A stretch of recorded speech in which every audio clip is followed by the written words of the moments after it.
Hello, everyone. Happy Sunday. We are back with more TTRPG stuff. Episode 2 of The Jacket. Ha! Hope I find everyone in good spirits on this lovely weekend. I know I am. Straight off the bat, though. Oh, sneezer. 5-year resub. Thank you very, very, very much. I appreciate it. I appreciate that immensely. It's been a long road. It's been a long one. 5 years. Cool. And Jumpplex, thank you for the 45-month resub at tier 2. Thank you. Rave on. Hello. It's 40 degrees Celsius. Pass. Do not want. You can keep that. Hype train indeed. But no, thank you very much, everyone. Appreciate it. If the audio's a little off today, please let me know. I am trying a few things, but we'll see. See how things go. So far, so good. Perfect. Let's bring the rest in, shall we, and see what they've got to say for themselves. Hello, crew. Hello. How are we? Good evening. Hiya. All good? All good? Wait for Skits to say something. Yeah. She's just ready to get jacked in. I mean...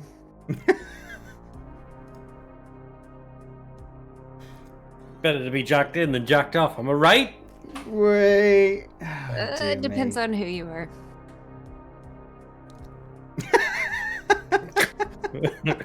Okay. Alright.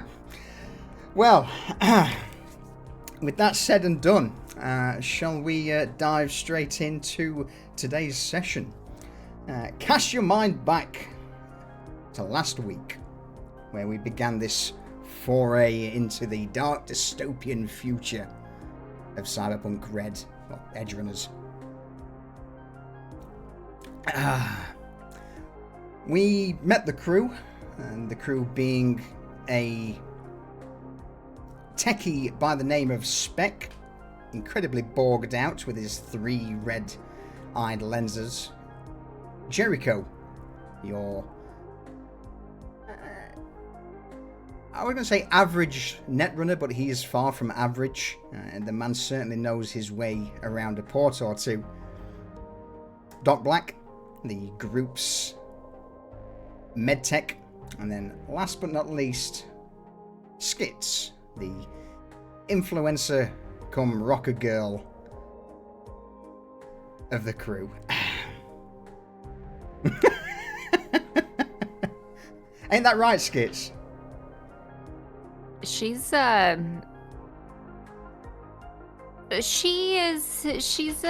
little strange. She's a little odd from the rest of the group, and she likes to record things. That's about it. Just leave that at that. We will indeed leave that at that. Starting out, the crew met in their usual watering hole, a small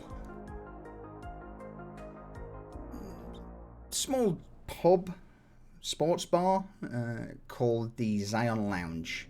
It's here where we were introduced to the crew and where a small melee occurred with some resident drunkards. I wouldn't really call it a melee, it was more like a one-sided shit stomping. They were tossed around the bar. Mm-hmm. Yeah, anything you want to add to that, Spec? One-sided ass beating. That's basically, handily dispatched with boot and fist. No guns, no nothing. Just, done. That's right. Yes. The best. Flying kick to the chest sent one of them scattering from Spec. With him using Doc as the meat shield. Fun fact, out of the entirety of the group, Skits is probably the tankiest.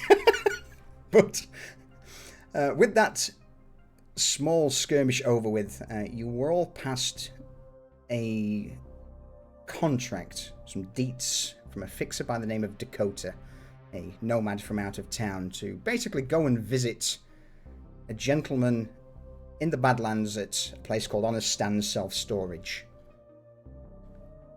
to give you more information along with, you know, what the job was, what the payment was. It's here, having made your way through Night City into the Badlands, listening to Uzzcrack's Pom-Pom shit on repeat the entire way there. Spec, any particular reason why that was a thing?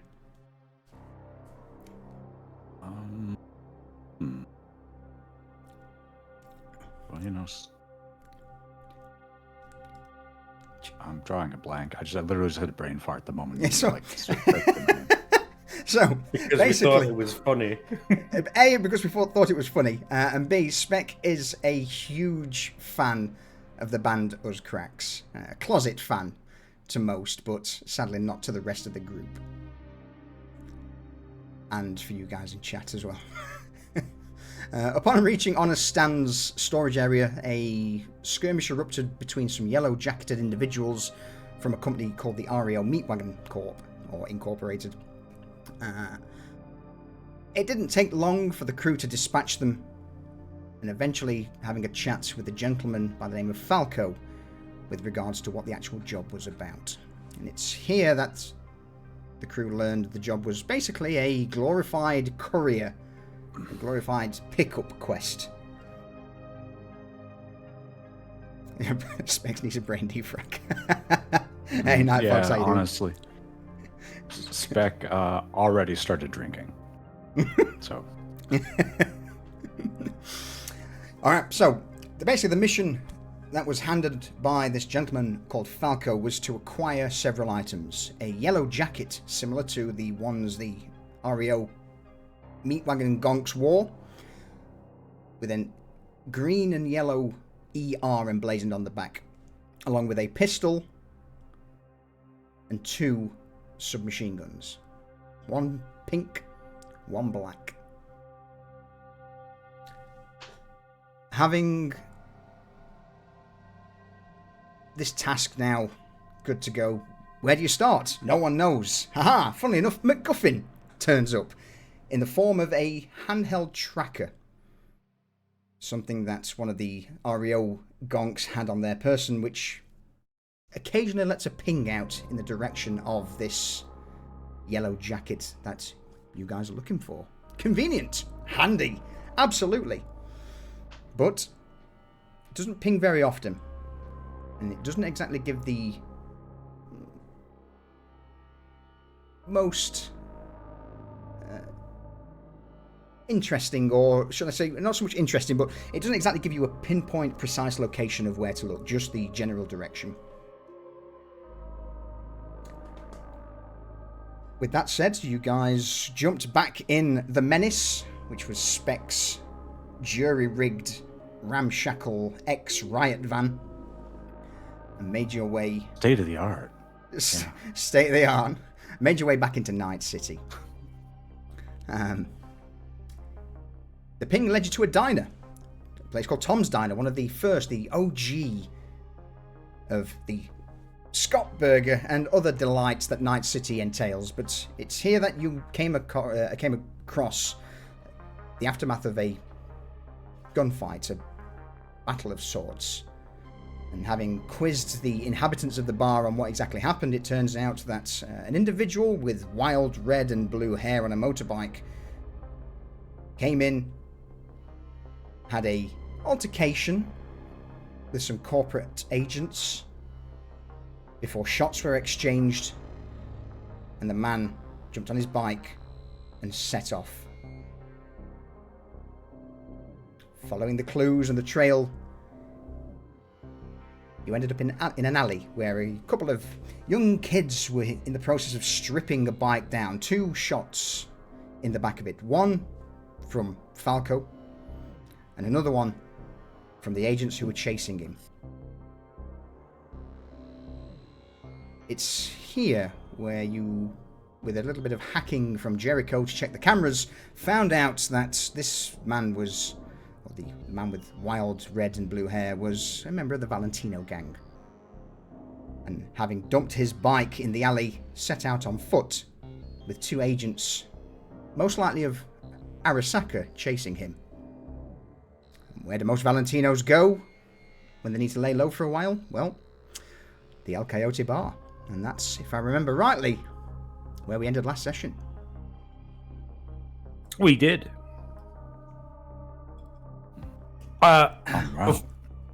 Before we go in, Jericho's still got the tracker, right? Absolutely, yeah. Is it pinging? So again, this thing only pings occasionally. There's no way to trigger a ping. It's just occasionally it blips. On the way to the El Coyote, it did ping in that direction. Okay.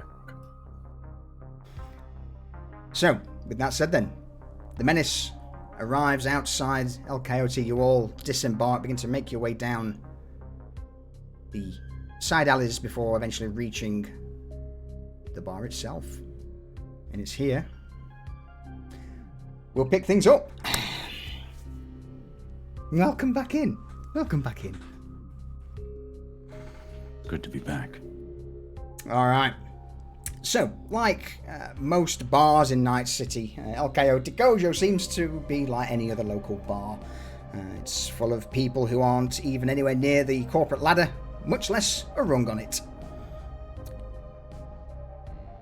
The vast majority of the inhabitants here, whilst again it's still early-ish day, there aren't too many of them, but they seem to be drinking, talking. You can hear the sound of balls being hit upstairs on pool tables, and they're just living life, drowning out their sorrows. There is an odd sense of peace, I would say, here, as if someone declared this bar to be a neutral ground.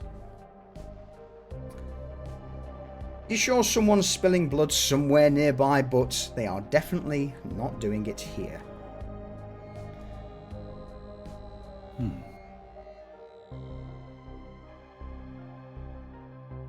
Well, Would there... go ahead. Go on, Spec. No, go ahead. Skits has got that energy. I think that whatever she's got would go first. I'm just gonna say she's gonna look around, and does she see anything that might catch her eye, that any warning signs, since it's well known that it's neutral ground? Roll me a perception check.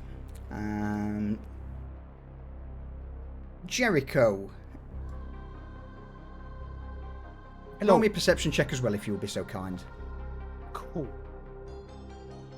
While they're doing this, Spec is gonna he kind of nuts people, and he's looking at the guy behind the bar who clearly has like the red and blue haircut, and he's kind of like nudging people and then like gesturing with his chin, like trying to say like look over that way without saying it out loud. Like, look, isn't that a chick? and Doc just does the head motions like jugs. I don't know. You never know these days. Just look. I'm looking at the hair. I was looking at the rest of the... Skits is gonna say... She's gonna say... Oh, go ahead. I might say, can I have that perception check from you, please, Skits? Oh, did it not go? I selected it. Oh, it did. Yeah, there you go. That works.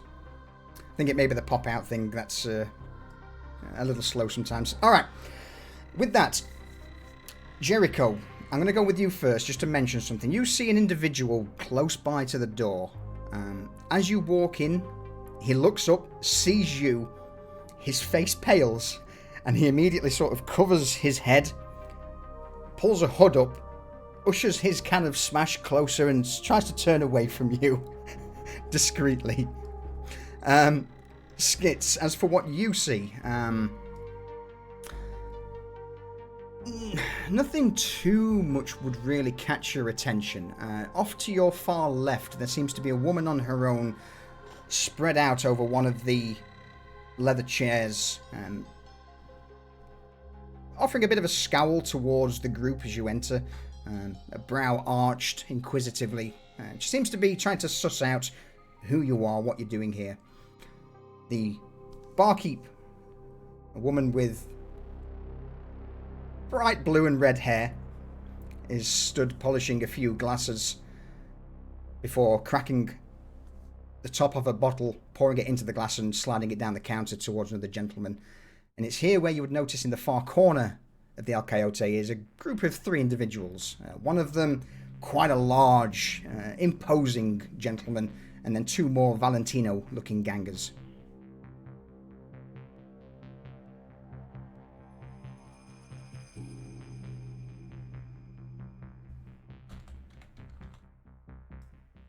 Well, if nobody else has got any fucking ideas, I'm gonna go get a drink at the bar.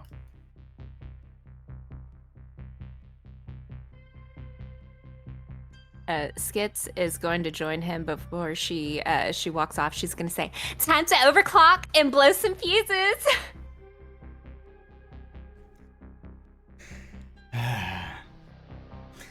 So with Doc and Skits heading to the bar, Spec, Jericho, what are you two doing?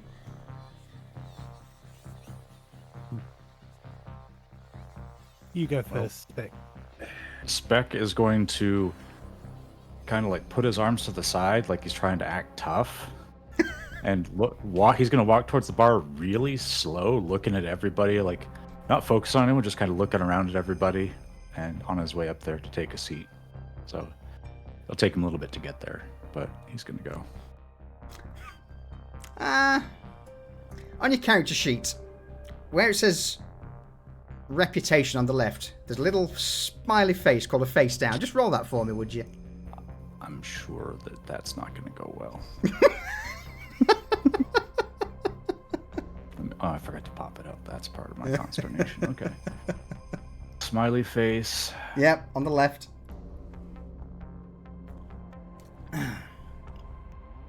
Alright.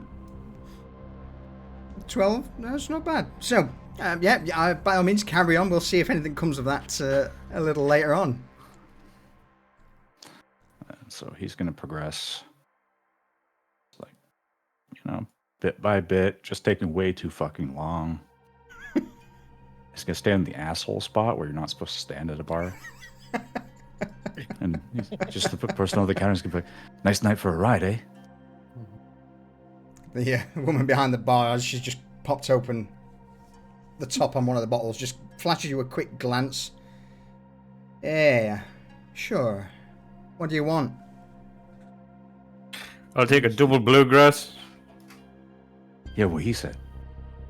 2 double bluegrasses. All One of right. those few. 3. Feeling adventurous, aren't we? All right, Chooms, I got you. And with that, she'll turn round to the cabinets behind and takes this luminous blue bottle, screws the top off, sniffs it, pulls a little bit of a face. Doubles all round? That's what you wanted, right? Yeah. Yeah. Of course. Yeah. Yeah, the 2 parrots will have what I'm drinking. Ah, your fucking funeral gonks. And with that, she'll just make her way and start measuring out the drinks. Meanwhile, Jericho, what are you up to? Well, I start walking towards the bar. But then take a detour. Around the table. Can I just ask one quick favour, if you don't mind? Turn buddy? myself up. Yeah, I've got you on 200. Yeah, how's that? That's much better, thank you. Okay. And I come round the back of this green-haired fella. Yep. And I slide into a chair next to him. You kind of, as you make your way past him, you kind of see his shoulders just slump in relief before he starts hearing the footsteps on the wooden floorboards just move around him, and he stiffens up once again.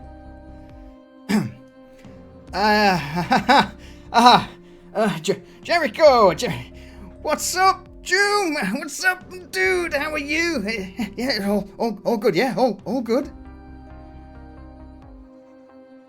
Absolutely Nova. Oh, good. Oh, glad. I wasn't expecting to see you. Around here. Yeah. I didn't expect our path to cross again. Yeah, well, after that little mishap, yeah, that you're not still pissed about that, right? Oh no. I had a foolproof plan to get eddies from the Petrochem Credit Union, and all you had to do was wait while I hacked the security. But no. Started kicking the doors, set off the alarms, and I'm out. Thousands of eddies with nothing to show for it. Oh, well, I mean, well, you were safe. Yeah, I kept you safe from harm. I even took a bullet for you, didn't I? Yeah, you remember that, right? I hope. If you had followed my plan, there would have been no bullets for anyone. Yeah. Roll me a social interrogation, if you'll be so kind, please, Jericho. Bear with. Yeah.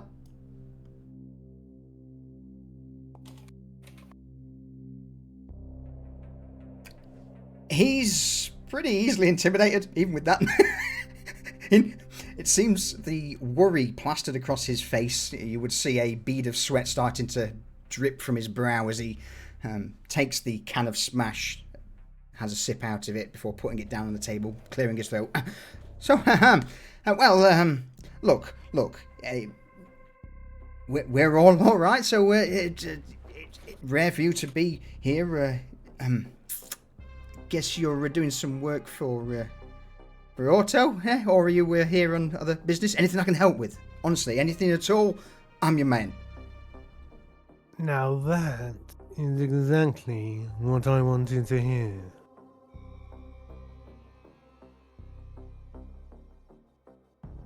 He shuffles closer towards you and starts to nod. Preem, so, what do you need? I need information on someone that's just come in here. Information. I'll be honest with you. I'm not. I don't know much. I've sort of. Long story short, and he thumbs over his shoulder towards the bathroom, and then makes like a spraying motion with both of his hands.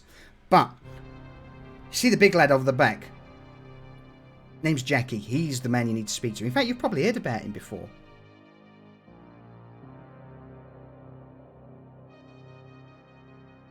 Jericho, roll me a education. Just a straight... in fact, no, let's go for education local expert. It's going to be DV6.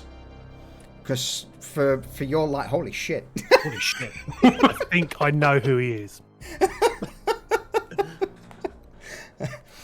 The man Carlos was thumbing over towards was a gentleman by the name of Jackie Wells. He is a relatively rough, well-known Valentino ganger, to the point where it's his mother that owns this establishment. Mm-hmm. There is a very, very... no one fucks around with Mama Wells, the proprietor of the bar, and by extension, Jackie also seems to have an element of that protection, at least here.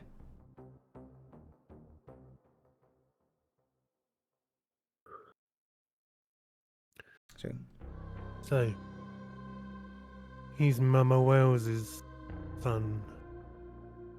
Yeah. He's Big Jackie. Can't miss him.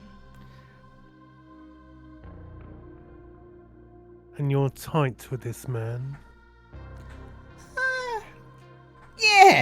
Yeah. We're almost like not input output. That's a bad thing. I mean, I know him. Yeah. See, I'm a Valentino. I'm trying out to be a part of the Valentinos.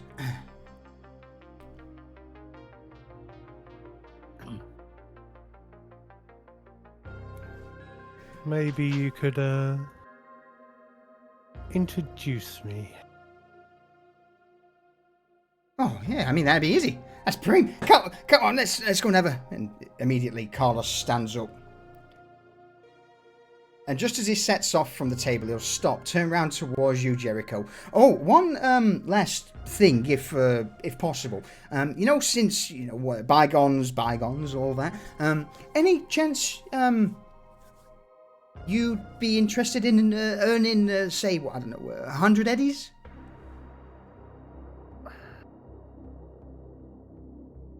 Depends on the job. Well, it's easy. I said I was in the shitter for the last. Well, if you could just, when you leave, take me with you. I guess you've got a car or a taxi or something outside. I'll pay We you. have transport. Who are you hiding from? Me hiding? No one. Maybe a couple of Valentinos.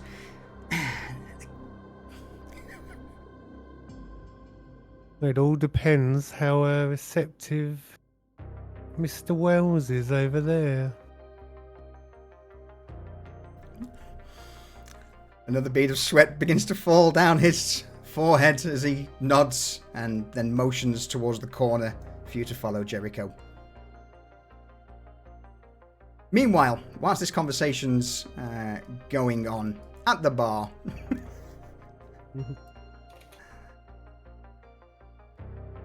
the barkeep plops these 3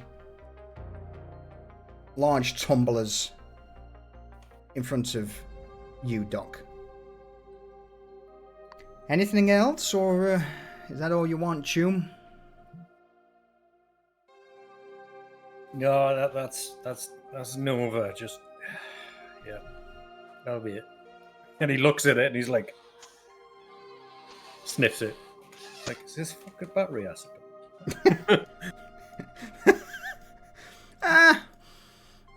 Roll me. Let's go with a education deduction check. Deduction. Okay. Yes, please. You're glancing at the blue glass, swirl it round, and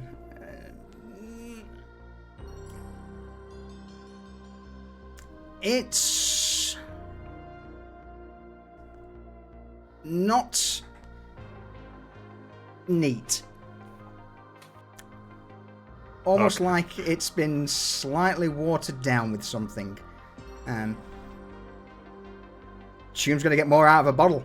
It's it's expensive stuff.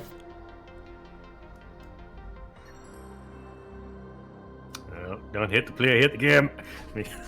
He sinks this fucking wretched, fucking watered down piss water, and he's like, oh, fucking Jesus. It does pack a kick, though. Spec, Skits, what do you two do? Well, Skits is gonna attempt to take the rest of the drinks, not just hers. Okay, you're gonna try and take Spec's drink? Yes. So the sheer fact that he's still like, he's not really looking at the bar so much. He's kind of got like his chin up and he's like looking down with his 3 bionic eyes at this bartender because he's not super perceptive, and all he saw from the footage was like a riding jacket, which he's not convinced that this isn't the person. So he's like trying to spot things like give away that this person was the rioter. Mm-hmm. So he's focused on her. So he's probably not going to notice that the drink disappears. Alright, Skits, you handily snatch both glasses from the counter.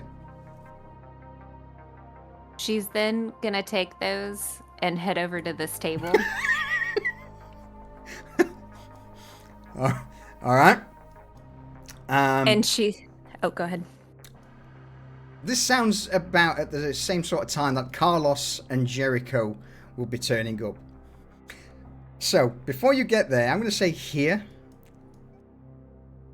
if you would be so kind as to roll me a fighting skill evasion. So as you quickly grab the glasses from the counter and begin to make your way over, this man approaches just off to your left-hand side. God Oh damn! my god. How do you avoid this collision as you quickly rush off with these two drinks? She's going to... She sees it coming, and she kind of does, like, the little, like, shoulder roll, like, but just, like, rolls around him, and then is, like, placed herself back into the same direction of where she was going. Alright. You just hear the man like, oh, hold on, hey, careful. Nearly covered me in. Jericho, this way. It seems you all arrive at the same time. With Carlos, Jericho, and Skits approaching the table, the three individuals look up from their drinks. There seems to be a few cards scattered on the table, and the two either side of Jackie just scowl at you both as Jackie... Hey, what do we have here? It's okay, I have drinks. And I wanted to say, how are you guys doing in the Neon Night? Because if they start doing trivia at some point, I need to make sure that I have a preem group to make sure that we're gonna win. And I thought, you know, I might as well introduce myself before it takes place. And I don't know, are you guys looking for a fourth? And she pulls the stool up to sit down. Well, Chica, I've not seen you here before. And, I guess those are your friends. You know, motion over towards Jericho, and then his eyes lock on Carlos. Hey, Carlos. Liza. You with... I ain't seen any of you be here before. Name's Jackie Wells. And you, Chica.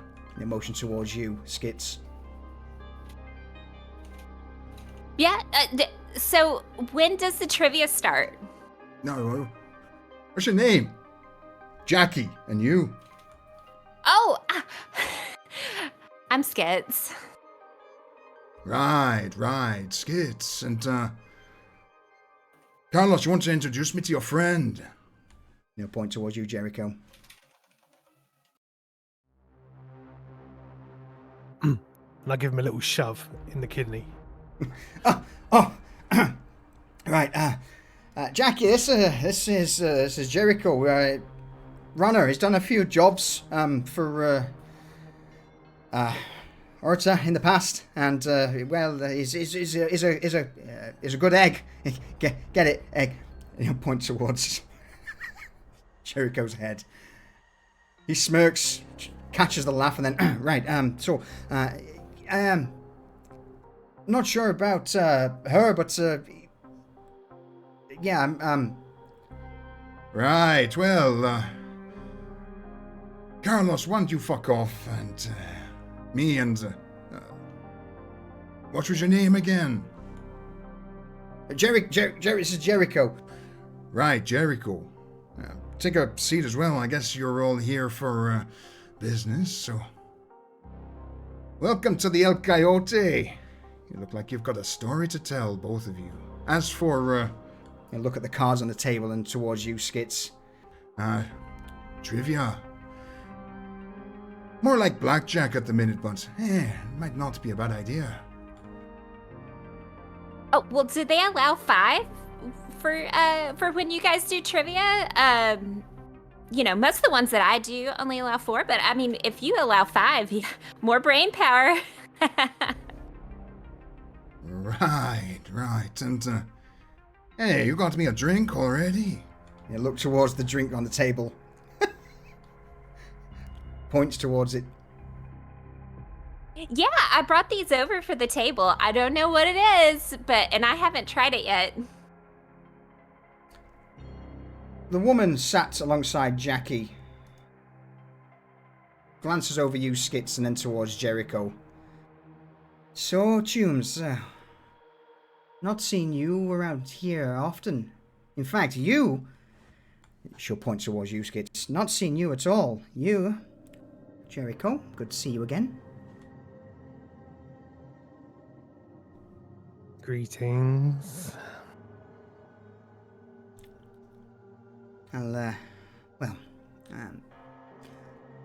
It's rare to see you out in here, so she'll look over the table towards a companion, offer him a nod, and then motion towards the bar. We'll go and get ourselves a few drinks. Leave you gonks to have the nice little conversation amongst yourselves, eh? Come on. Aye, alright. No funny business, so you lot. As the other guy walks off. Both of them would see Spec trying to puff up, looking intimidating, and they'll flank him.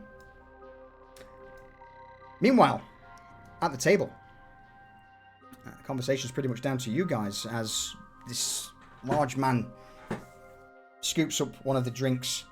Next, the whole thing. Oh, hey, that's not bad. Not a usual drink of mine, but... So...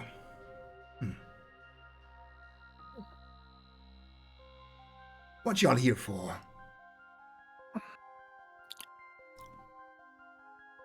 I'll start by saying I've worked with Valentinos and I've been around this area and I know the rules here. Yeah, no shooting. No shooting.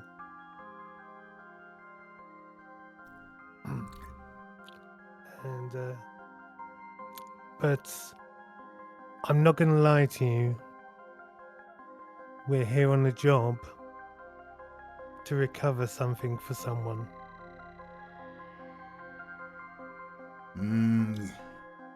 Well, you always got a sort of gig. Recovering career, eh? Alright. Say, And he'll look at the glass as it's emptied on the counter, or on the table in front of him. Shot of vodka, lime juice, bit of ginger beer, and I'm sure I could tell you exactly what you want to know, or at least what I've seen here. He'll offer a wink towards you, Jericho. Skits, could you make that happen for me? I was totally going to recommend that I do that because I'm getting a sense that there's not going to be any trivia, and I feel like I might be better use of doing this. A spritz of vodka and... Lime juice, ginger beer. Lime juice, ginger beer. All right. As for trivia, Chica, well, Thursdays, eh? I'll see about setting it up. Oh, I'll be here. And hopefully you might release the topics beforehand so that I can totally study up. But let me go grab that drink for you. And then she heads out. All right. As for drinks, Doc, that round cost you about 30 eddies. Never buying drinks for anybody ever again.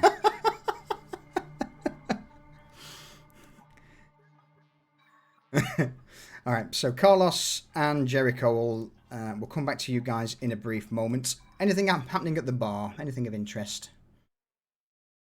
I'm probably gonna see that they're settling in at the table.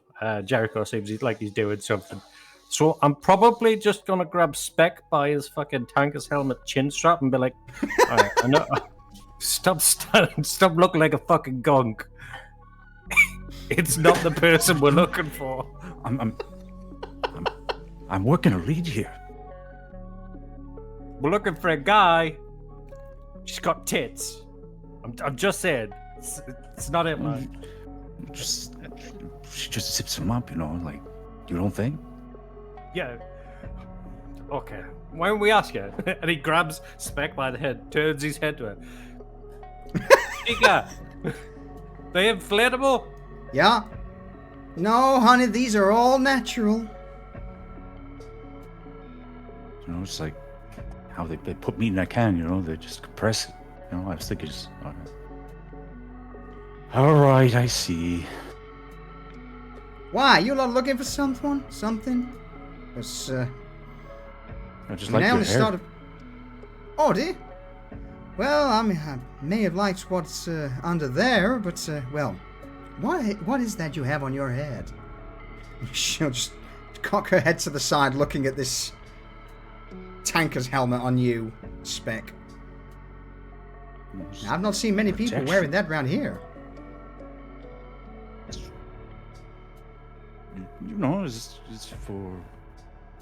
It's a relic. It's old. It's got aura. Oh, you got aura, all right. He's gonna like scratch it a little bit and kind of shift it around. Feeling a little self-conscious about his hat, because not everybody has one of these, No.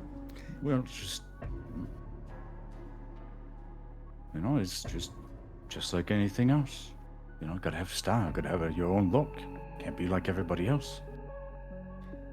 Yeah, well, it's damn good that you came in with friends, because if you wanted your ass in here looking like that, well, I'd probably mistook you for one of those Maelstrom gangers and blown you right out the door.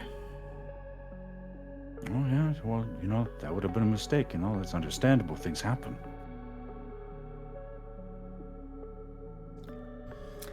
She nods, as do the other Valentinos around you, as Skits steps in at the side of the bar.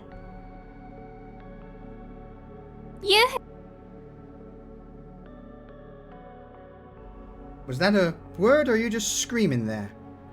Oh, I was trying to get your attention. I need... Oh, hey, you did that. Yeah, I need a drink. Well, you're in a bar, so you certainly, what do you want? Vodka, ginger beer, and a squeeze of lime. Oh, is this for Jackie? Yeah, I think that's his name over there. We're talking about trivia. Yeah. Yeah, Preem. Yeah, that's I can sort that out for you. And as she steps to the counter, she flaps her hand, palm up on the counter, glancing, not so much glancing, but more like grinning, gazing at you, Skits. 20 eddies.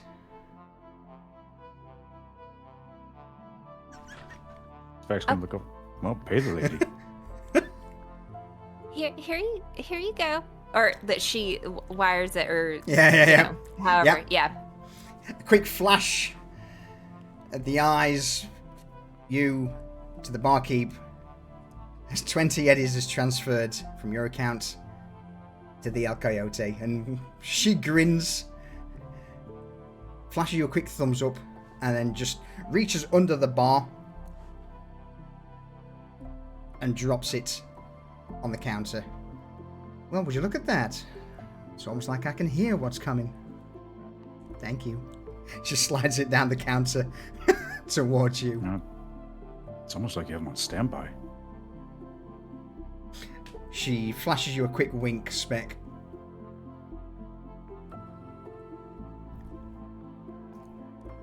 Skits will grab it. and then run it over here. Drop it down without saying anything, and then run back over to Doc. Well, I was going to bring Spec over that way. Yeah. Well, Spec is going to look at the two people on the side. Like, excuse me, someone wants to dance, and then start going all the way down.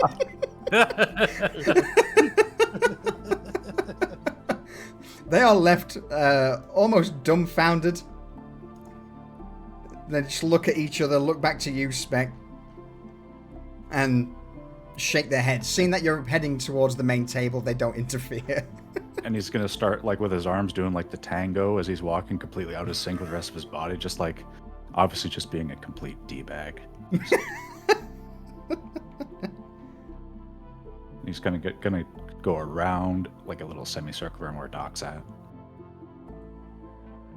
Well, you guys know how to make an entrance, don't you?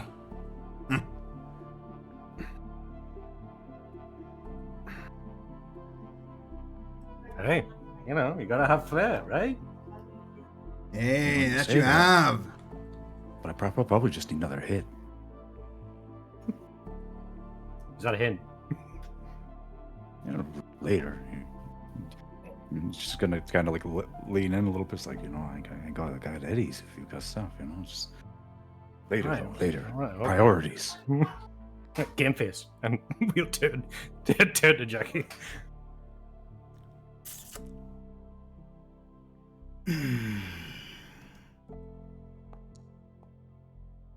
Jackie didn't hear that last little bit as you were talking amongst yourself. He seems to have turned his attention back towards Carlos and Jericho. So, chums, this job, career, want to tell me some more about it, or... Well, you got me a drink, at least. He takes a swig from his vodka, lime, and ginger beer. Savours the taste for a moment before nodding. Oh, yeah. That is the spot. So... hit me.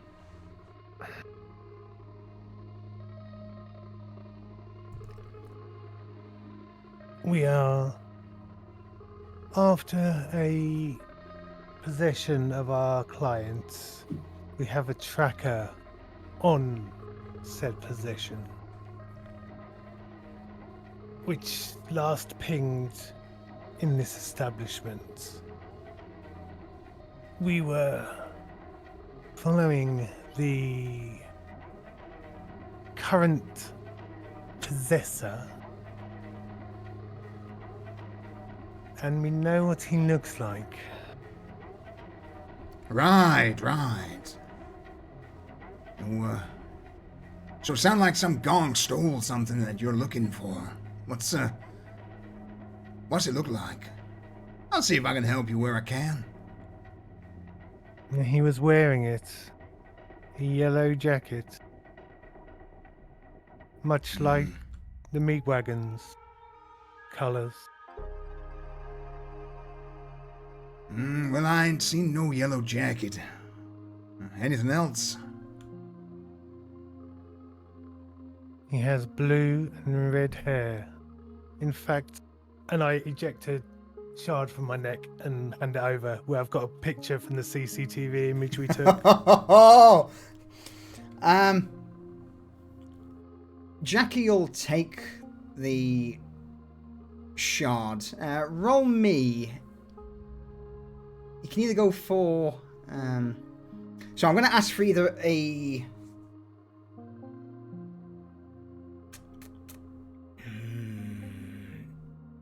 No, that's going to be a straight up a conversation check. Is there anything anyone wishes to do to help during this exchange between Jericho and Jackie?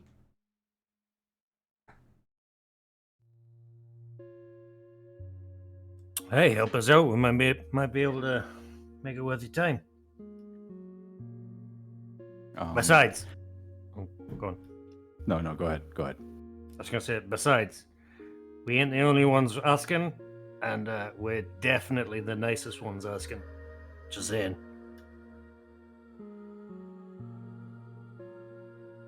And Spec is gonna look around, and like, maybe I'll also help you fix your air conditioner over there. It's broken as hell. Oh, you're wanting to fix the aircon? Well, Pepe's been moaning about that for the last couple of weeks, Choom, so... All right. Now, Jericho, you say you're a runner, yeah? Yes, that's what I do. Yeah, you're not gonna fry my brain with this thing when I jack him, right? I've frequented here before. Do I know the rules? You have my word. Jackie nods and slots the shard into the Neuroport behind his ear. His eyes flicker for a brief moment as the image is transferred into his sight. He looks over it, and this big, wide grin erupts on his features before ejecting the shard and offering it back.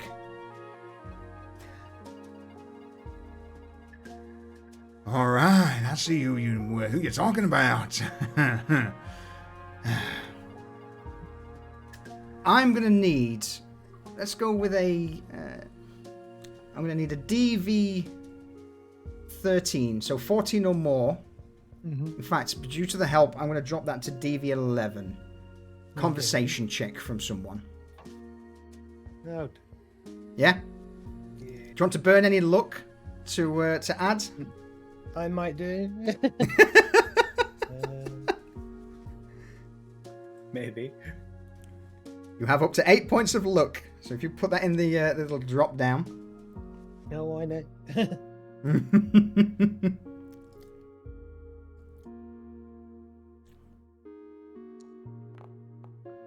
Oh my god.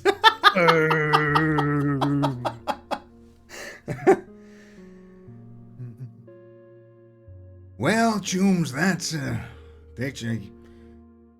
Unmistakable. You're looking for a man called Dalton.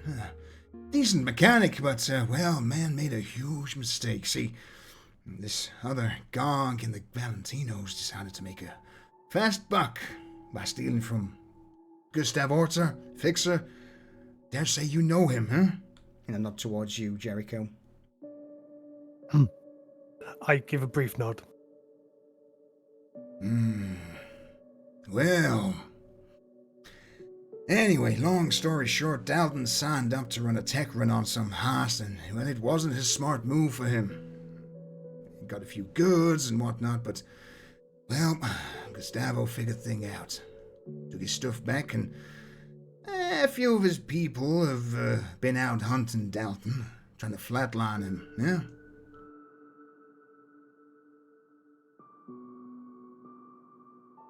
Great. Now everybody wants to kill him. You got Saka ninjas after him. Oh, you got Saka involved. Oh, that's gonna be a rough time. I mean, if you're looking for him, I'll be honest with you, I've not seen him, but I do know a few things. Probably, do I? You're not gonna hurt him? Because he's really not a bad guy. As long as he sees reason and gives us what we require, I will make sure he lives. At least. All right.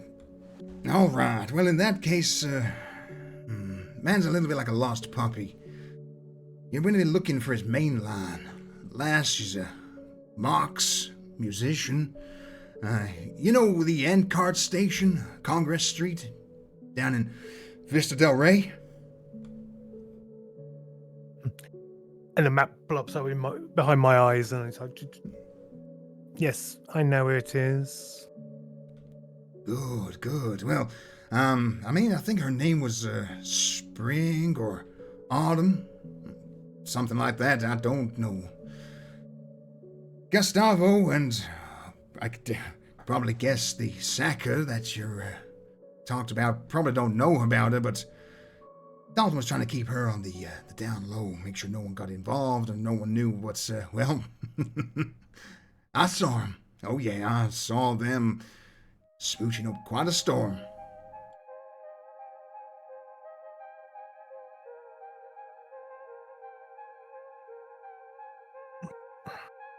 And she hangs out near this station. Well, that last time I saw her, she was down at the actual station itself. Can't miss her. Quite a pretty gal. Guitar. Sounds like a screaming cat, though. Doc looks at fucking Skits and he just nods. Yeah.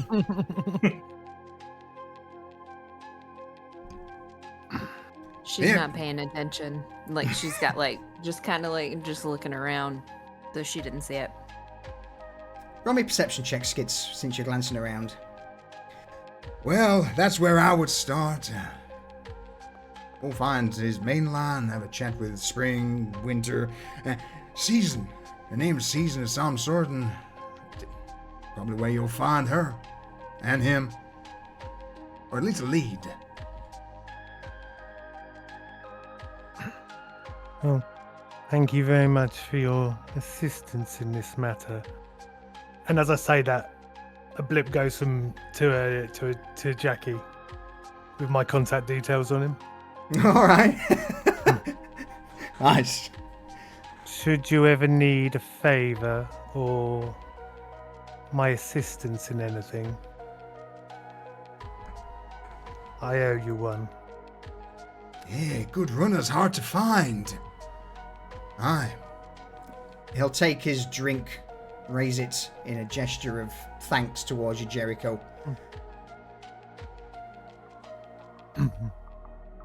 Send my regards to your mother. Will do. Oh, busy lady. Usually Skits works is the night also- shift. So you go on, Skits? No, go on. She's also gonna send her deets. Because, you know, she's like, I'm giving you mine as well, because if you do the trivia now, I'm so gonna be here. And then also, you know, I kind of I live stream as well too. So if you're interested in becoming a schizoid, you know, here's all my information. Right. Sure. He'll flash you a cheeky grin, Skits, and it's at that moment where you would notice that the woman who was sat at the far end of the room has got up and made her way close towards the exit and is eyeing the group intently. And so Skits is gonna, because she's closest to Doc, she's gonna say, Doc, do you know that? Do you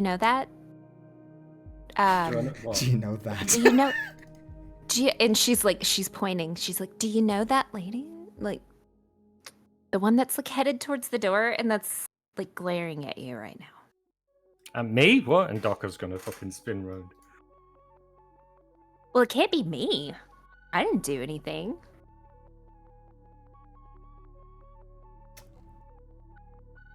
You will see a rather muscular woman, bald head apart from a metal plate in the top of her head, and wearing obvious Valentino colours, stood leaning against the table with arms folded.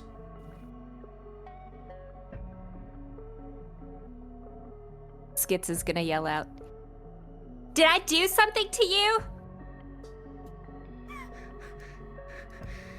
She'll just roll her eyes and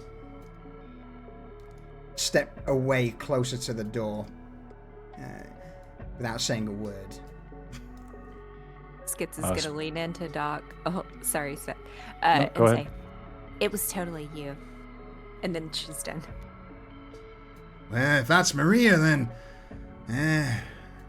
my advice, That one's like a firecracker.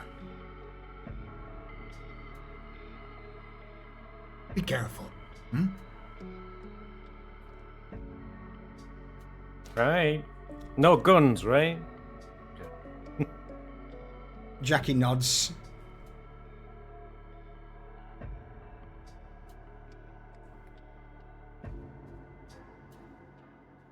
Well, I believe you've taken enough of your time, Mr. Wales.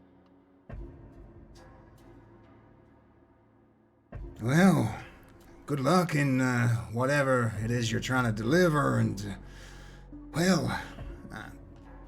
again, Dalton, it's not a bad tune, but a little misguided, a little like a puppy, so if you find him, don't go zeroing him straight away. At least see what he's got to say first. You have my word. Jackie will just flash you a OK symbol with his, with his fingers and finish with a nod. Well, best not keep Maria waiting. She is a spicy chica.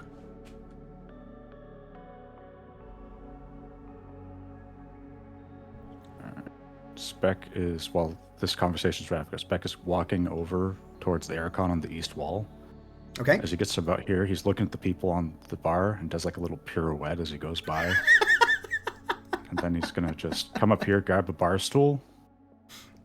And he's going to put it there. He's going to pop open the front of this thing, which sets off the... Actually, let me do a roll here just to make sure that goes the way I think it would, right? Technique.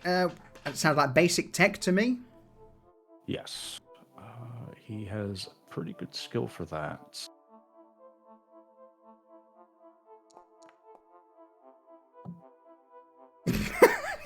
You're not kidding. Yeah, holy shit. Like, it's basically a don't fuck up roll. So he's going to pop this thing open, which sets off the safety sensor. So the turbine starts spooling down. Yeah. And once it stops moving, he's going to pull out from his pocket, one of his mini cargo pockets.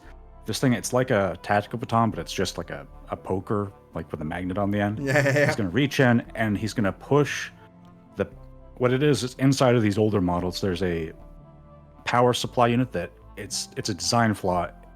There's nothing to stop it from sliding down. So it's basically just come loose. And so he's going to push it back in. So after he pops it back into place, he's going to shut it, and it's not going to be sputtering and like giving out like 40% output afterwards. So then he's going to get down, look across the bar, and do this like very elaborate, like arms wide kind of bow across the bar at everybody, and like and he's going to start going towards the exit. Some of the Valentinos who are in the bar start clapping. You see Jackie at the far end just offer a thankful nod. And as you're approaching the door, this woman, Maria, just rolls her eyes at you.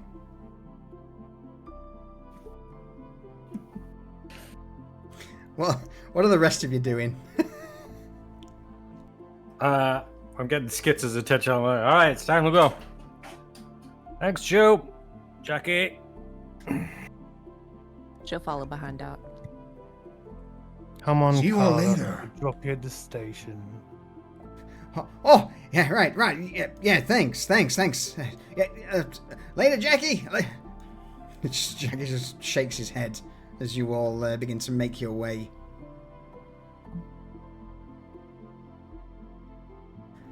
Towards the exit. Okay. She say anything as we try to leave? Oh, absolutely. Okay. As you get close to the door, she'll just offer a single brief nod in your direction. Heard you're looking for Dalton.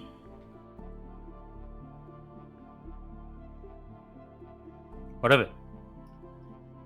Well, me too. Name's Maria Torres. You find him, call me. I'll pay you 1,000 eddies. Easy money.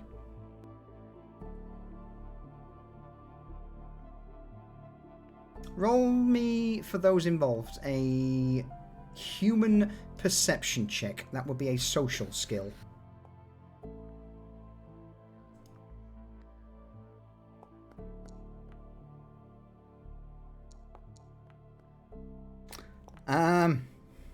Well, you all know that there is venom laced in her words. This is not a I'm looking for him to give him the good news sort of affair. This is I'm looking for him because I need to murder the fool. Mhm.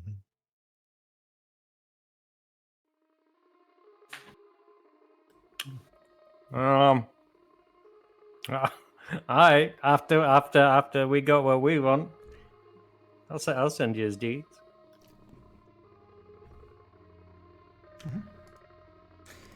Good. In that case, And I'll 1,000 send eddies him will be yours. my contact. All right. Okay. Begrudgingly. She'll accept the contact deets, tilt of her head in surprise before she slowly nods and begins to make her way towards the door. And just as she opens the door, she'll look over her shoulder, see Carlos.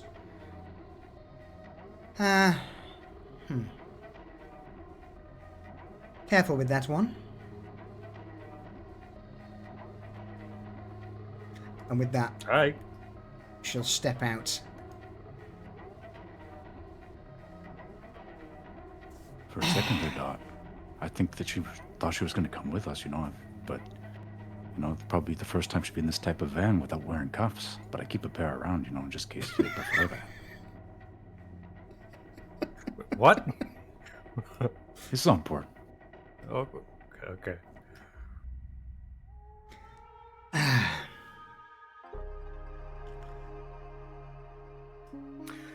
You worry me sometimes, June. I just walked in. As you step out into the alleys behind the back of the Alcayote, you begin to make your way towards where the Menace is parked. And it's here where, as you begin to round a corner close to the main road, you would see two Valentinos making their way down the stairwell. The gentleman up front glances over the party, offers a brief nod before his eyes lock on Carlos. And it's at that moment he draws his weapon.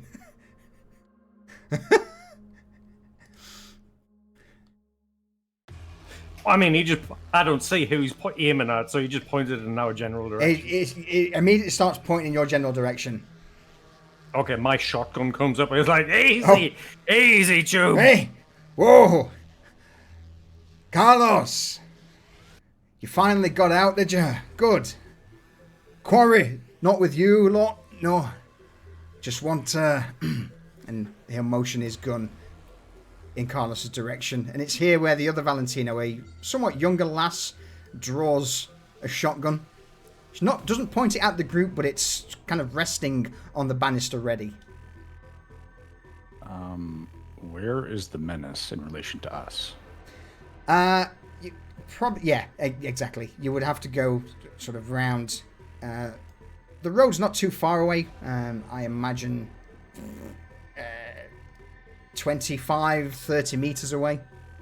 So it's like basically off screen a little ways. Yeah, just off screen. Okay. Spec is going to hit the remote alarm on the van.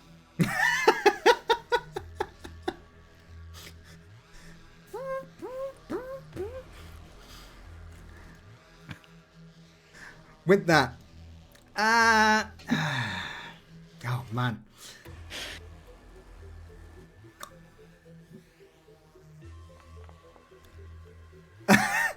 They certainly hear it. They certainly hear it. What are you hoping to do with this as the... Just to get them to turn their attention for even a moment, for everybody to be able to respond to this and not be taken off guard by people pulling guns. That's basically it. in that case, I would say that the big chap, the big Valentino who pulled the gun first, is just staring down the stairwell towards you with this SMG drawn. The woman with the shotgun, hearing this loud alarm blurt out, she will just quickly spin around the corner to see where this noise is coming from.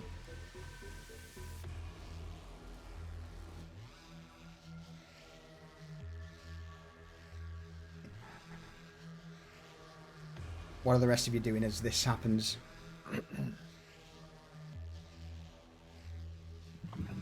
A little help here, Jericho. Okay, I'm going to breach the man with the gun. All right, okay. It happens. I'm going to say with this, I will let you do that for free at this moment. You know, he's currently focused on Carlos behind you. Cool. So I'm in. Yeah. And I'm going to shove Carlos round the corner. Just down here. Yeah. It was out of the arc of fire. Out of the firing range. Yeah. You say, oh God, thank you. Like, Yo, Chum, no. All we want is Carlos. The rest of you, no qualms, no quarry. Well, you'll have to get him a fucking different days with us today, alright, chum?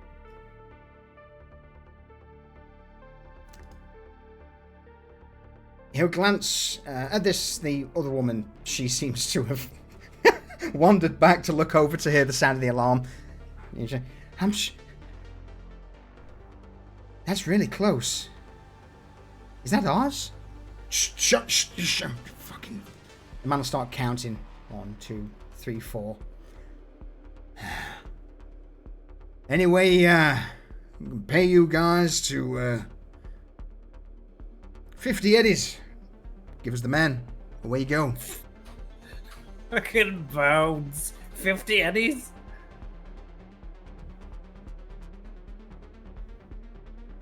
Look, we need him for a job. What's he done to you? Well, thieving scoundrel is what he's done. Fucked up the last gig. We were meant to get paid, but we didn't. No, fucked it all up. Two other gangers dead. And he walked away scot-free. He's a lesson taught. 100 eddies. Give them to us. On your way. You know, like, sounds like they don't want to zero the guy. They just want to fuck him up a bit. You know, we can make some eddies and be on our way after. Just a few minutes. Ooh, and I can. That would be great content. And she's gonna get her droid ready, and she's gonna go ahead and get it out because she thinks, oh, this is about to go down, and so she gets it out, and then she's gonna move back here and to put it in this guy's face so that you can get her audience can get a real sense of like how scared he is before. What are you doing with that drill? Go ahead and tell us, like, what's your emotional state right now? Like, how are you feeling? What is this? Jericho, what is this? Are you scared Don't right worry, now? she's harmless. Yeah, I'm scared. I'm about to get a shoe in. Yeah, go ahead and give us, like, on a scale of 1 to 10, because I like to rate things. Fucking 100. Oh. This is good stuff. Just keep going. Just keep going. Spec's gonna look over and be like, Choom, you ever had your ass beat before?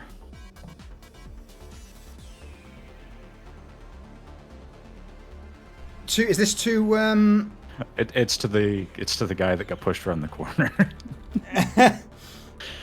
it tilts his head. Not by some bog fucker like you. No. It's it's Carlos. Oh, it's Carlos, sorry. Yeah, Carlos. No.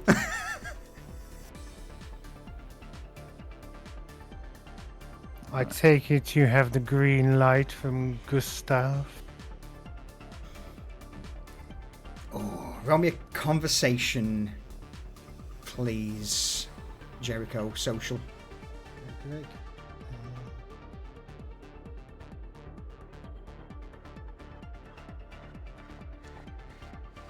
Fucking hell, the antisocial netrunner's been crushing it with the conversation this evening. A 6. He's gonna need a nap after this. You know it.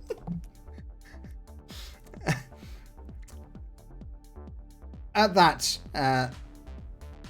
the Valentino goon just lowers his gun. Still got it in hand, but he's no longer pointing it towards the group as he begins to slowly descend the stairwell. He shouts over his shoulder for his companion to join him, and she too also steps down. Shotgun aimed towards the ground.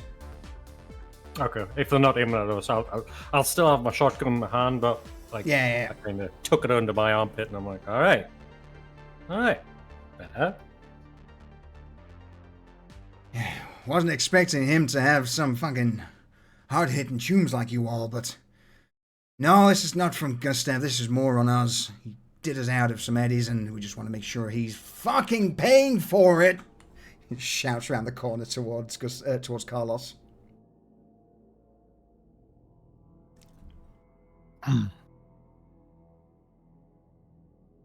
Yes, he's... What's the word? Useless! Yeah. Incompetent, yeah. Yes. But I gave him my word that we would take him away from this place. Oh, fuck. Fine, Choom, fine. I mean... He'll holster his pistol into his belt. The woman also throws the shotgun on the sling. Go on, Skits. So Skits, like, hearing Jericho say that and say, "Are you serious?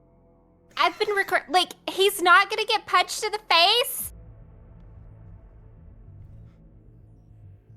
Not today, 50 Skits. eddies. 50 eddies, let me punch him once and then you can take him away. How's that? Jericho, please. Like, I just, like, do you understand how much these chips cost? Carlos, there comes a point in life where everyone has to pay the man. Oh. I Spec. guarantee you will walk away from this, but the man's got a point. Take this as a educational lesson. Oh, fuck. Really, One Jericho? punch, no cybernetics. Deal. 50 eddies are yours. No weapons. The Valentino just stood there, cracking his knuckles, grinning like a Cheshire cat. Right, Spec, bring him front and center. You're lucky, all right. Carlos. We have a medic with us. Oh no! Oh, Jericho, I thought we were friends. I thought we were friends. Hold, let me get in a good spot. Okay, I'm ready. You know, it's what Spec's gonna be saying. It's gonna be like, you know, it really helps if you just like keep your jaw really loose. Piece of shit.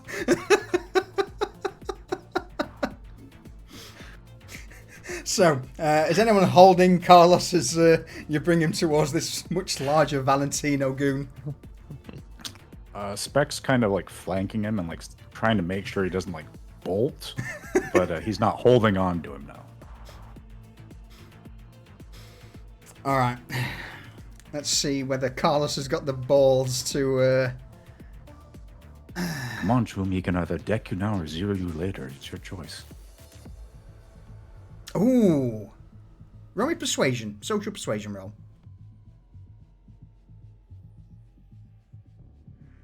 Oh, this will go wonderfully.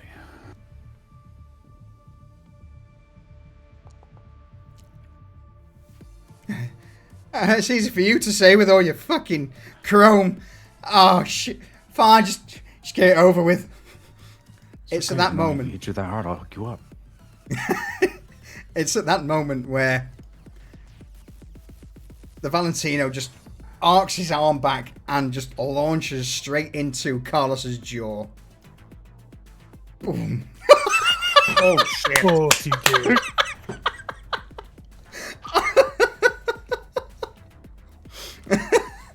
Well, That boy is flying through the air. Skits, what does your drone capture as it's currently recording this?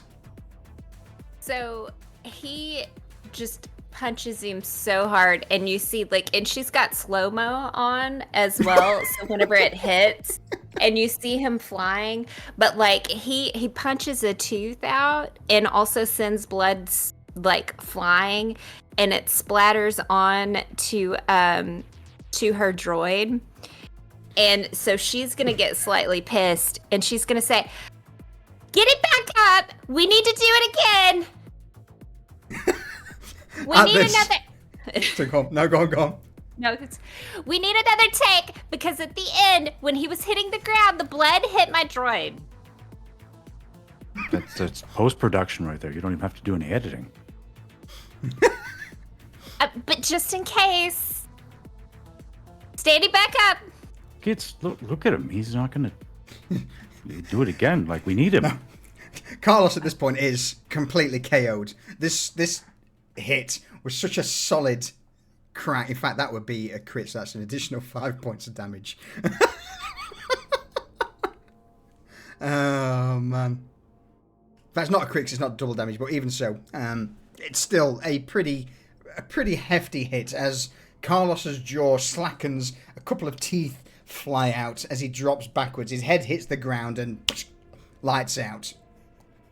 The Valentino wipes his knuckle, looks up at the rest of the group, and offers you all a respectful nod. God, that felt good.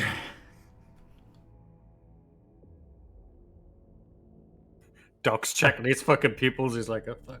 Is he dead?" No, he's still alive. Satisfied. Yep. Who's having the eddies? I'll take them for now. Alright. With that, the Valentino gangster looks towards you, Jericho, with a quick flicker. 50 eddies are transferred to your account. Just when you tell the story, let it know that he stood and took it.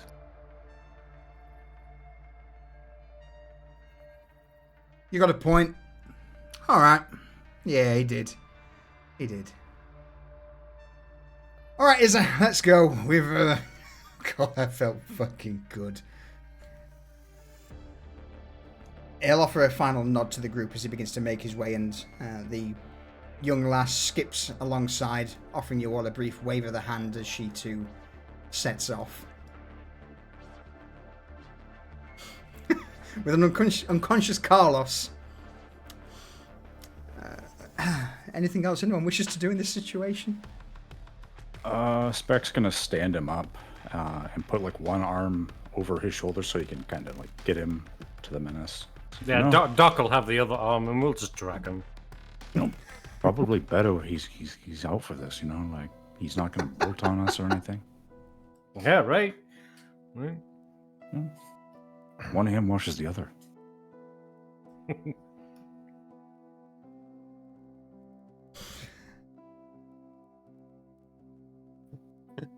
Go on, Jericho. You got something you used to say? No, I was just laughing at myself. That was all. When he wakes up, we can drop him off en route. After Oh. he's paid me, of course. All right, yeah, we could definitely drop him off in the right spec. Oh yeah. For sure. Didn't say nothing about stopping, right? Just aim for a garbage pile. All right. So with Carlos being dragged along by Spec and Doc, Skits, how was that footage? In fact, roll me a technique skill, and that technique would be photography and film, please, Skits. Oh, this better be good.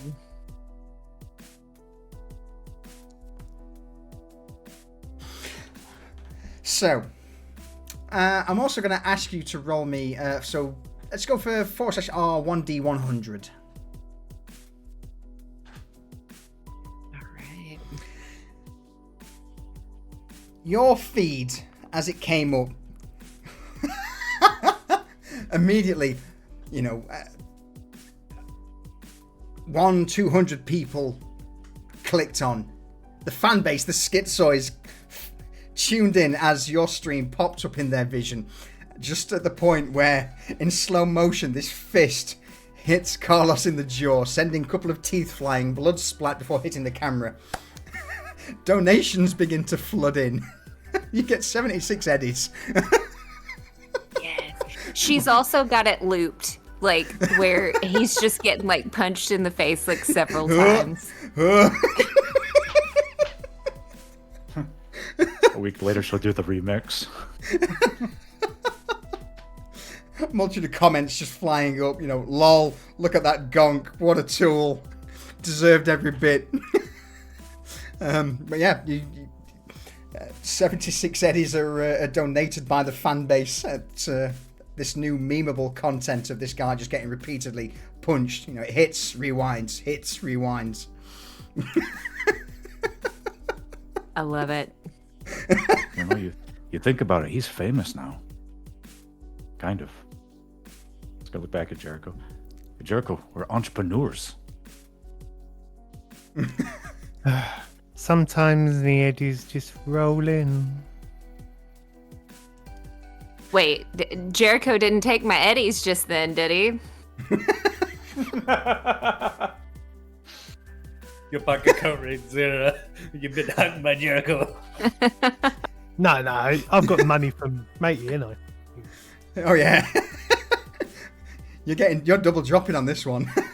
Yeah, Carlos is paying me when I wake him up. Yeah. All right. So with that, you begin to make your way through the alley, eventually reaching the menace.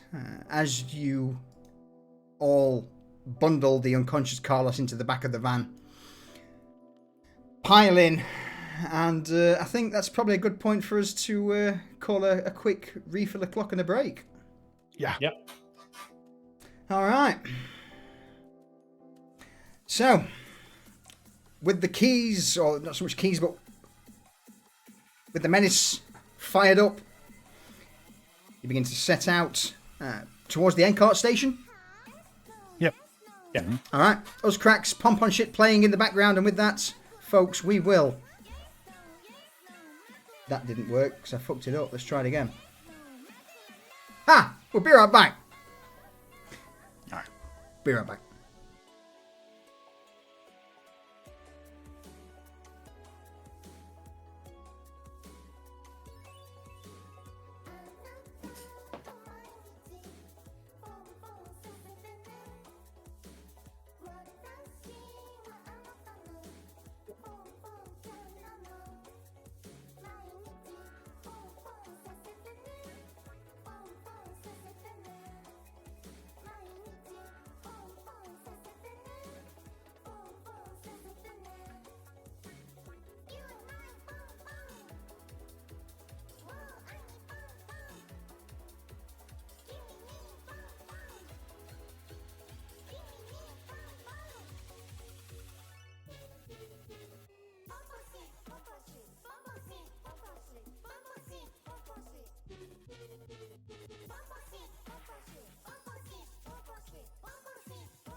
Oh!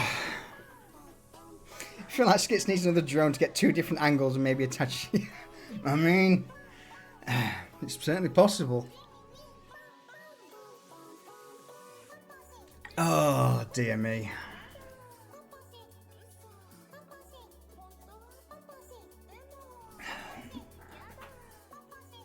As for audio levels, everyone, how is it this session? Is everything alright? Nothing too crazy out of the ordinary, peaking, so on and so forth?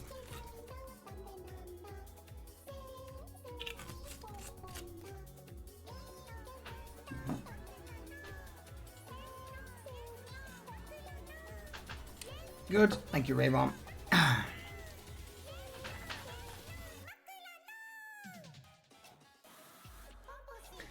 Oh.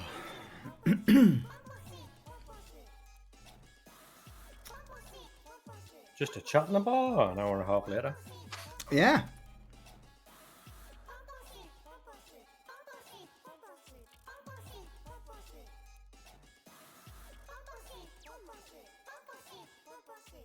Alright, I'm not sure what's happened to my my bot, but I'll just connect myself to it for now. There we go.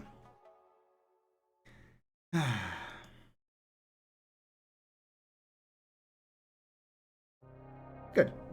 Cheers, Yeti. Appreciate it.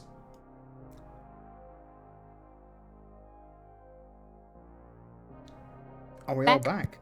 Welcome back. I am back. I'm also here. Hello. Last but not least, Spec.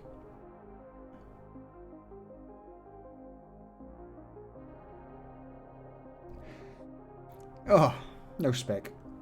In that case, whilst you're travelling, any conversation between you three while Spec's currently on the prowl? No, once Carlos is in the van, I'm going to pull out some smell-on salts from my med bag and wake him up.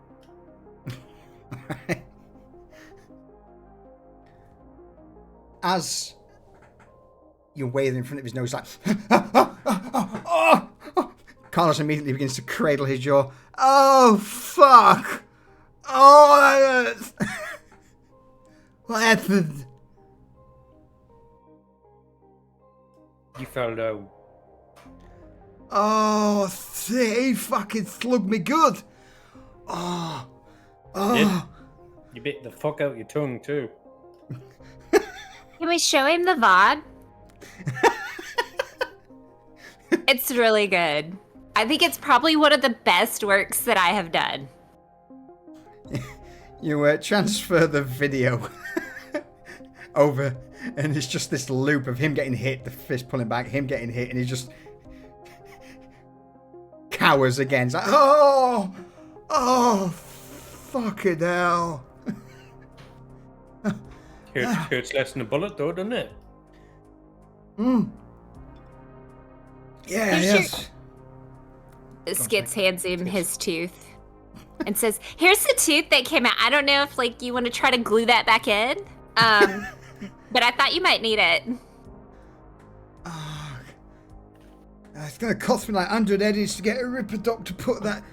And as he mentions 100 eddies, he freezes. Now, Just looking at him. talking of eddies. Well, I'm not dead, I guess. All right. Here. I click his fingers in your direction, Jericho. 100 eddies transferred. Okay. So, you will not be hunted anymore by that man. The situation is over. Right, good. Small price to pay, I guess. Tooth and 2 teeth. 3 teeth. Where's the end of my tongue? You bit it off and spat it out. Oh, I didn't pick that up for you. He did, however, say that he would tell his friends that you stood and took your punishment like a man. That's something, I guess. Thanks, Jericho. And the rest of you aren't a bit, apart from fucking Psycho Bitch here with fucking filming shit, but... any chance you could drop me off at a Ripper? Yeah, we could drop you off. Spec, you unlock the side door, please. Yeah. Spec is actually as Jericho is like communicated to him, he's gonna start speeding up. We're being followed, and he's gonna slide the door. It's like, now you gotta jump. They're after us. You missed it, but they're coming. They got guns. I thought you said I was safe. Oh fuck. Fuck's sake. Roll me a persuasion. Please, Spec. Sure.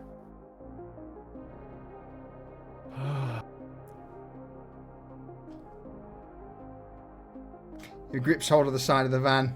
I don't hear anything. Who's got guns? Where? Oh, you know, just look. And he's got the side door, and he'll be like, them guys there, look. Come and have a look. He'll start to lean gingerly around the side of the door, the open door of the van.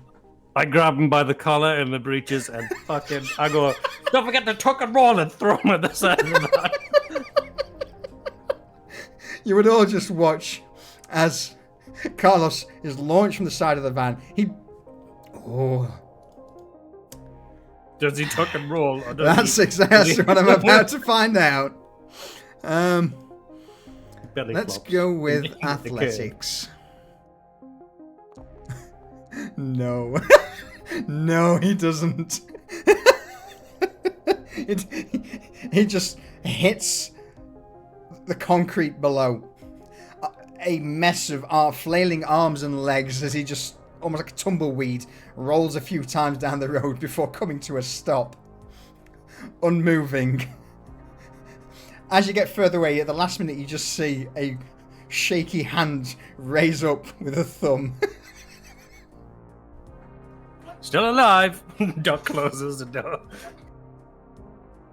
Skits is gonna yell out, remember to jack in and decrypt the rail!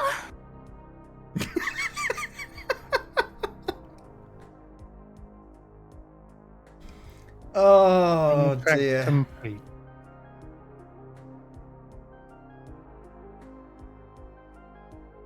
Alright, so with you all on the road, I guess you're heading towards the NCART station.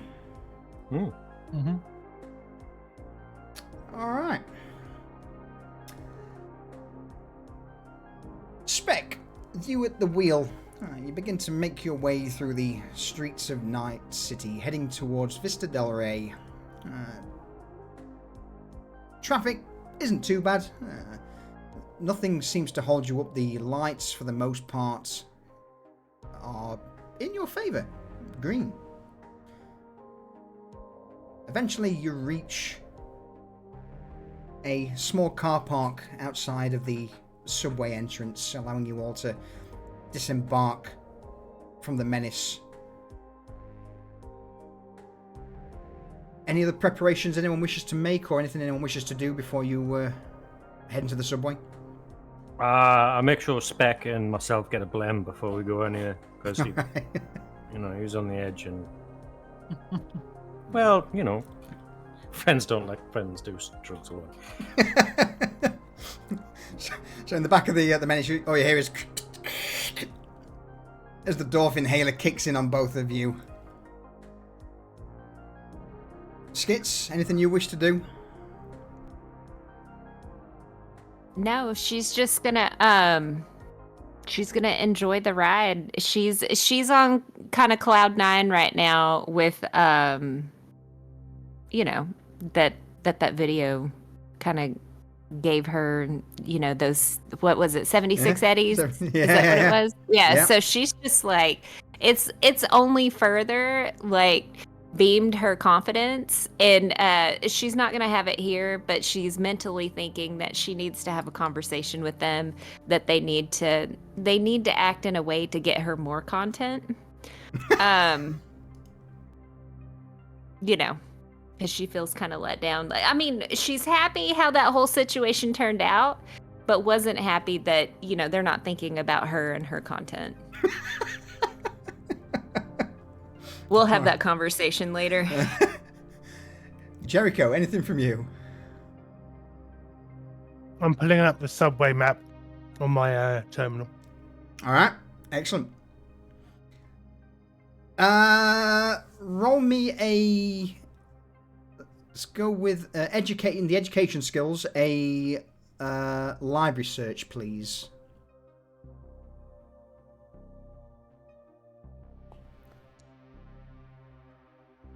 Solid 18.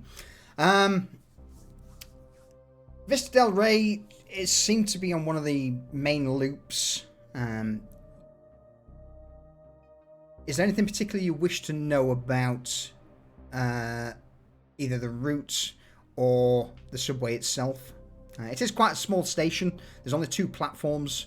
One on the northbound or eastward line, and then the other one the southbound westward. That's what I was checking, really. Yep. Platform layout and where what's attached to it. Yeah, no, it seems to be a pretty self-contained small subway station, just with 2 lines servicing it. There's the southwestbound train is due in about 15 or 20 minutes. But again, it's Night City, so it may be early, it may be late. Who knows? Depends on how fast the drivers want to pump the gas on the trams. Can I ask a question really quick? Of course you can. So is that kind of more of a heavy populated area, or not so much? Yeah, no, the all of the subway stations in Night City are usually pretty packed. Due to the sheer amount of people that live here, as you've noticed, traveling by vehicle, sometimes it's actually quicker getting the train to go places. So Skits is going to ask to the group. She's going to say, so I'd probably have some schizoids, like where we're going. If you would like me to kind of ask them some questions, I could totally, get their insights, because they'll tell me anything. Time to find a chick with a guitar that performs in the subway. Okay. But not to approach her. Okay. Very Anything important, else that part. before it hits it? Okay, I'll put very important. Do not approach her.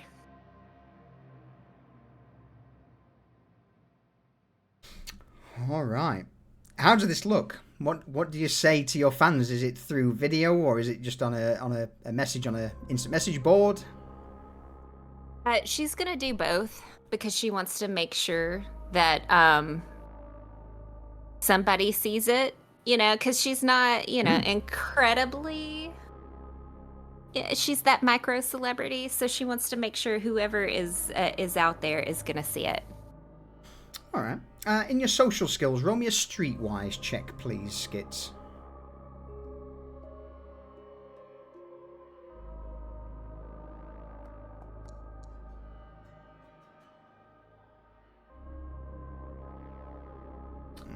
If you just click back into Foundry, it should show up.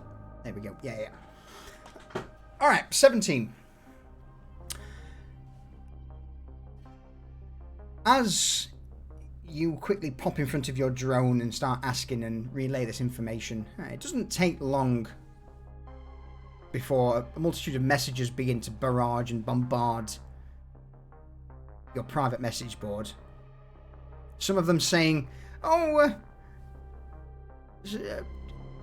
Not in Vista Del Rey, but I can get there. Why, do you need a ride, sweetheart? Anything for you, my queen.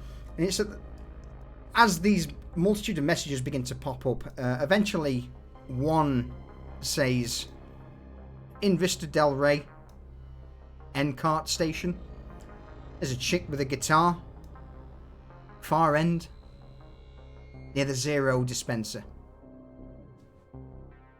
And a picture will be sent to you, Skits, of a woman with kind of rainbow coloured hair, but that's not been dyed recently, so the colour's starting to fade. She's got a black crop top with some Japanese characters in pinky purple, along with purple tracksuits and white trainers.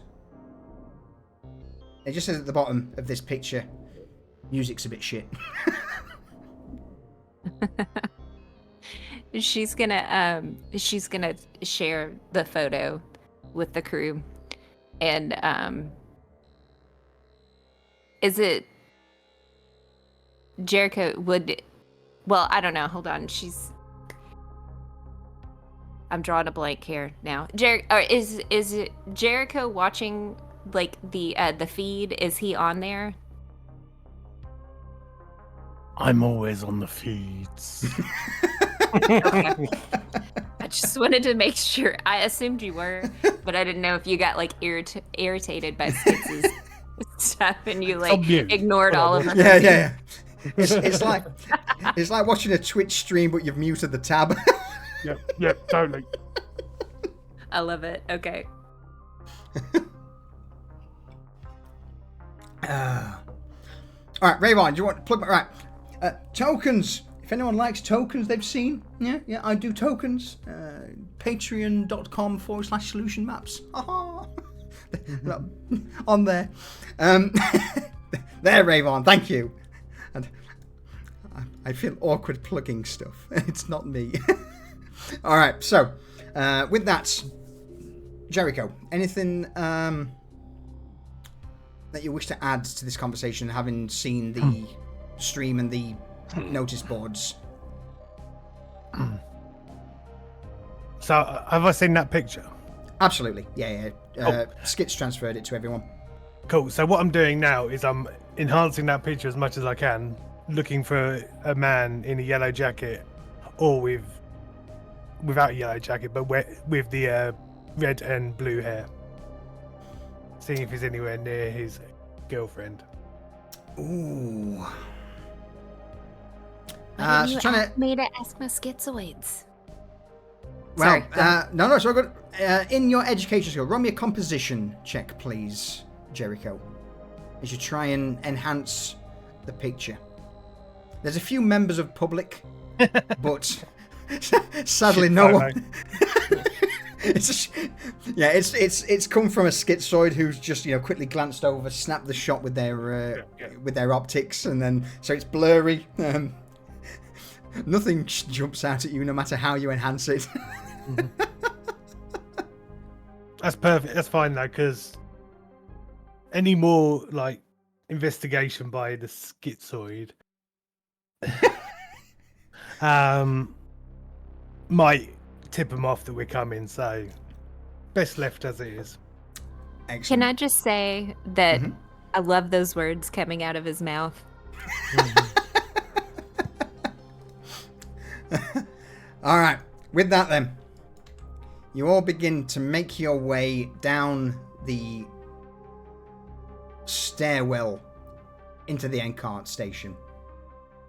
The trail so far has led you to here, the N-Cart station in Vista Del Rey, and there is of course nothing like walking down the steps into a humid, stale, oppressive atmosphere of a subway platform. It smells like piss.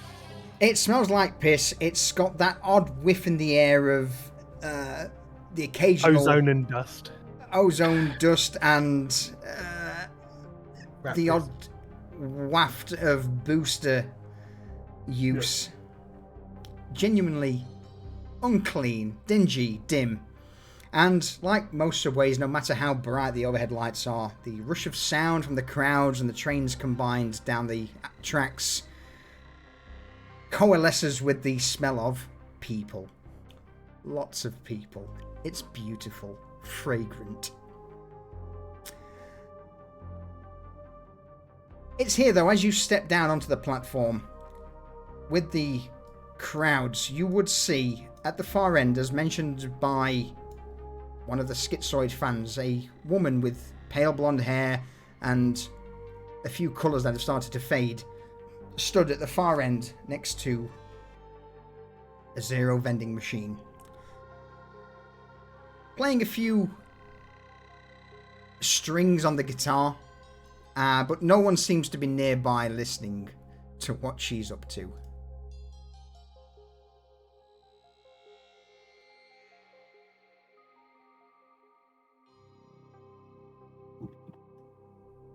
I guess we'll just beeline straight for her. Eyeballing anybody in the crowd. Oh, I'm looking for blue and red hair. Roll me a perception check. Perception.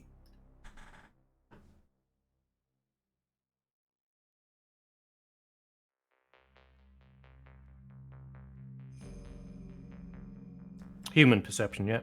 No, just a normal awareness perception. Human perception is more about the... human perception is like an insight check.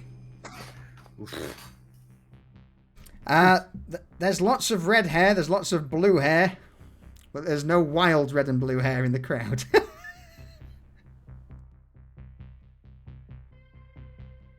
Are there any station cameras?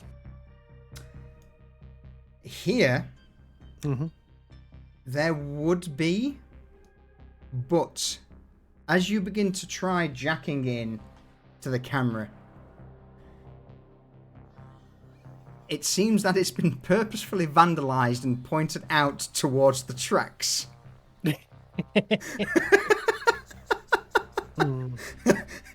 As soon as you jack in and begin looking through the camera, it's pointing towards the tracks and almost zoomed in on... In fact, roll me a perception check, please, Jericho. Okie doke.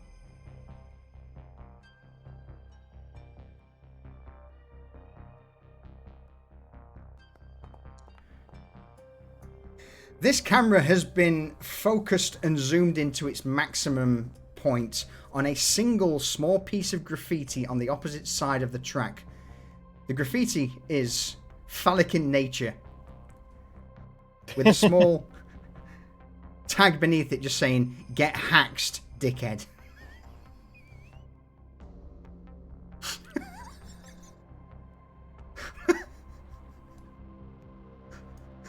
Oh, someone's beat you to it. Also, very quickly, Scone Stavern, thank you very much for the raid. Welcome in, everyone. Welcome in. I apologise if I've just butchered your name. But again, welcome to our little corner of Twitch. We're currently running Cyberpunk Red, the jacket mission from the new Edgerunners kit. We're on episode 2, and we're probably 10% into the mission, but we're having good fun. Yeah, don't worry about it. All right, Jericho. So yeah, you basically just see this camera has already been hacked by another runner as to a joke to the authorities, and focused on this rather phallic piece of graffiti on the opposite side of the track.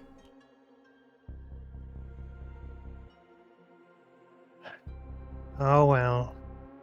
Meat space it is. What are the rest of you up to? I'm gonna check Spec isn't fucking freaking out, and Skits isn't skitzing out. And I'm like, alright, kiddos. Let's go see the nice guitarist. Well, Spec is pretty well set right now, so Okay. just kind of looking around. Just, he's a little bit doubtful because the last person that he was sure was going to be the person was completely the wrong person. So he's just like, he's keeping on. He's going to be keeping an eye on everybody else to like see if anybody looks weird in here, or like if anybody reacts to them, rather than looking for the specific person that we're after. All right. Roll me a perception check as well, please. In that case, Spec. All right, 13. I'll use that if anything occurs during your time down here in the subway. All right. But yeah, with that, over to you guys. I'll say that Skits, she's gonna follow behind Doc, but is gonna keep kind of a distance because, you know, she did kind of plug into her schizoids and kind of told them, like, they Where she could was probably gonna be. assume where, yeah. So she's gonna kind of hang back a little bit just in case if, like, she has this, like, if more fans decide that they want to show up to find her, but she wants to be able to kind of deter the attention away from the group in the event that she needs to do that. Okay. So with you hanging back a little, the rest of you begin to make your way through the small crowds of the end cart station towards the far end where this rocker chick's currently blasting away, singing at the top of her lungs, having the time of her life, in spite of having no one really watching her.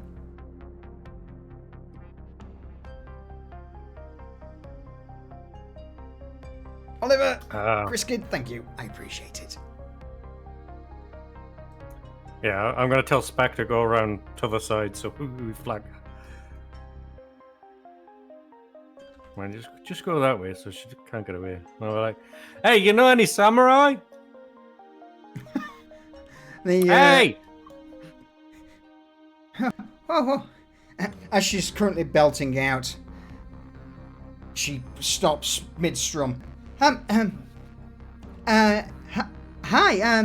little, it's not really my, forte, but, I know, chipping out?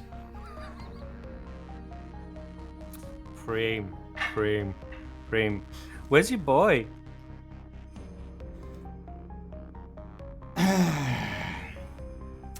Roll me a human perception check very quickly, Doc.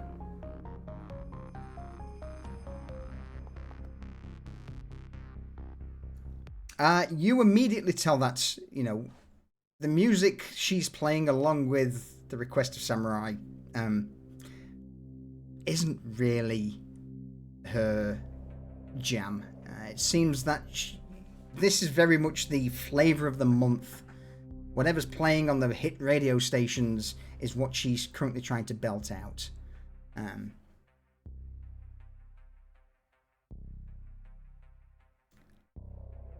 I pull up the name of the most popular track of the day, and then I send that information to Doc. Do you know what? Let's go with Resistant Disorder by the Cartesian Duelists.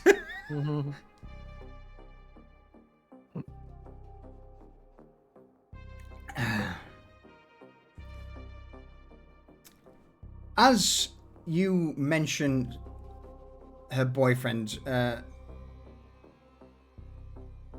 Summer just looks at you. Her face pales for a moment before she just starts shaking her head. Nope. No?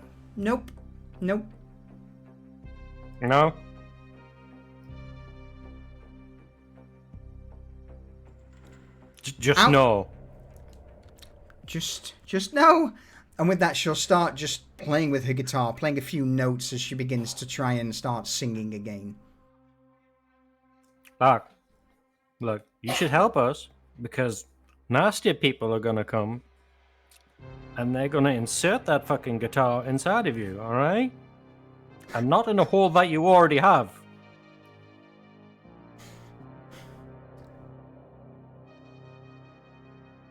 That doesn't sound persuasive. That sounds like interrogation to me. Yes. Yeah. Roll me an interrogation check, please. As you say this, her eyes go wide.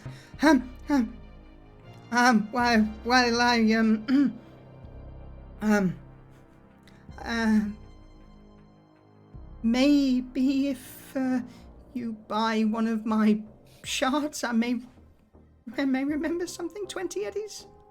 And she'll point to a small folded piece of cloth just in front of her that has several shards and a small cardboard cutout that just says album 20 eddies.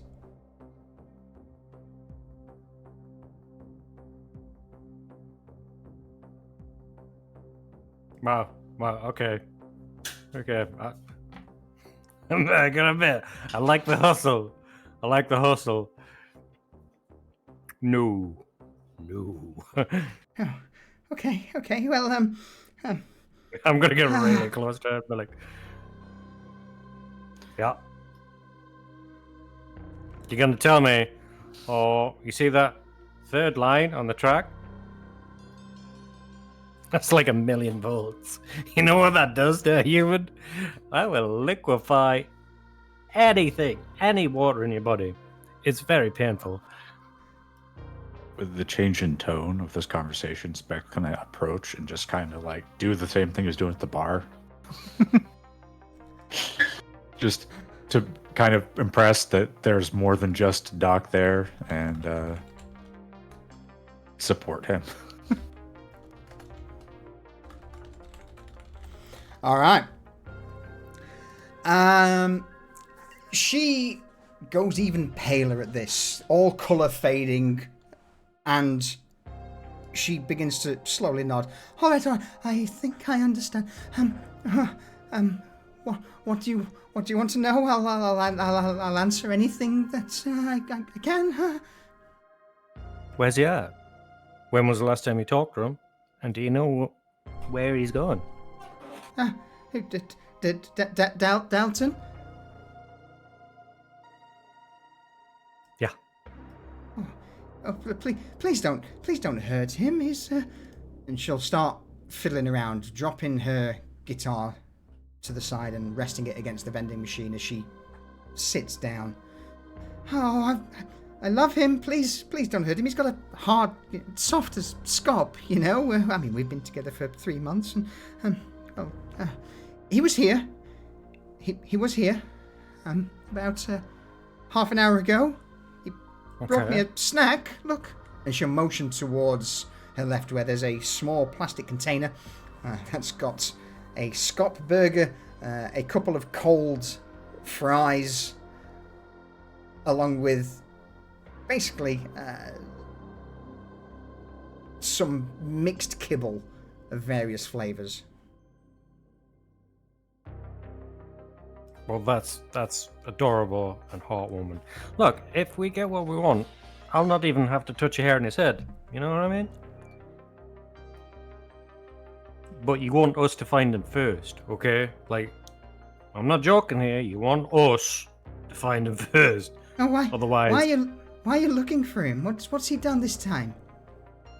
Look, he gotta, took some. Yeah, like we're just trying to help him. You know, he's in some trouble. We're trying to make sure that he doesn't fall in with the wrong people who might be upset with him and stuff.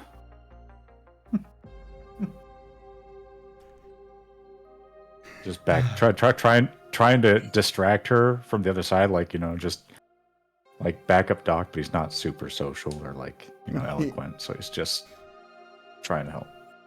All right. That's right. That's right, Spec. Just trying to help. Help us help him. You know, if you want to see more Scop burgers and stuff, you know, just tell us where he is. Well, I don't know where he is now. I mean, he came down. He gave me a this. He said it was a good gift. This yellow jacket. Oh, he's such a sweetie. Wait, he gave you the jacket? Yeah. He gave me this yellow jacket, but yellow's not my color. You know, it's supposed it was some symbol of his love, but well, we need the money. And she'll motion down to the various shards of her album in front of her as she mentions money. Where's the jacket? Is it on the floor? Or? Nah, roll me a perception check. Perception. Or was that something you were asking her? No, it's just like she mentioned it, so I'm Yeah. automatically looking for it. Yeah. 16. There is no jacket on the floor. What there would be, though, that you would certainly hear is the sound and the rumble of a tram approaching as it pulls into the station. What jacket? Where's the jacket? She cocks her head to the side. I sold it to some corpo. He gave me 5. She leans in. 500 eddies. 500 eddies for it. When? Where? What? I mean, he put it in a briefcase. And that's gone. Coop puts a jacket in a briefcase, but, and that was just when before you turned up. What, he's still here? He turns around. As you turn round, with the doors to the tram now opening, you would see a man in a black suit with red embellishments looking in your direction and Summer's direction as he plows himself into the tram, followed by the plethora and crowd of other commuters now piling in. It's at that moment where you all start... no, he's already gone in the tram. You've missed him. Oh, he was in first. You just begin to hear that beep, beep, beep as the doors start to signal that they're about to close. I just fucking scream. Get in the fucking train! Spec is gonna sprint. Like a complete dickhead gonna plow into this crowd of people because it's gonna be packed like sardines. But just like, rat! Skits is gonna hear it too and take off running. Excellent. All right. So, with that then, Jericho, I guess you're going as well? Oh yeah, I've hopped over the back of the chair, over this poor woman in pink's head, and just bowled into the train. Excellent.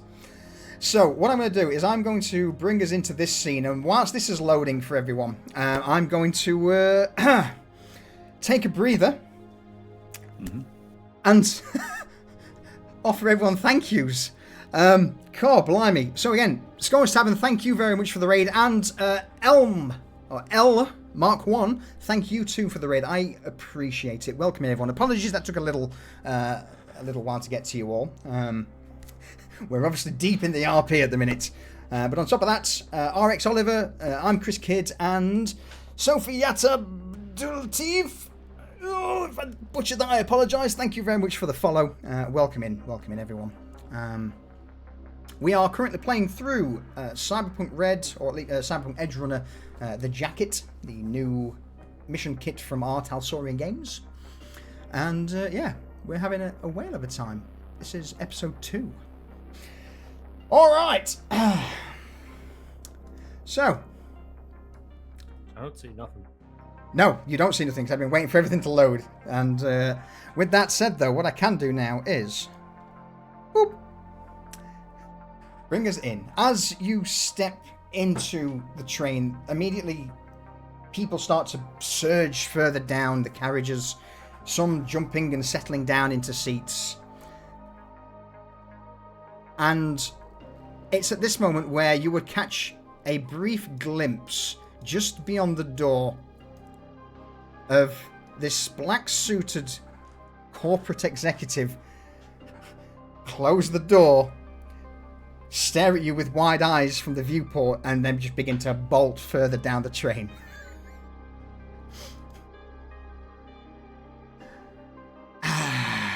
Welcome to the Gauntlet.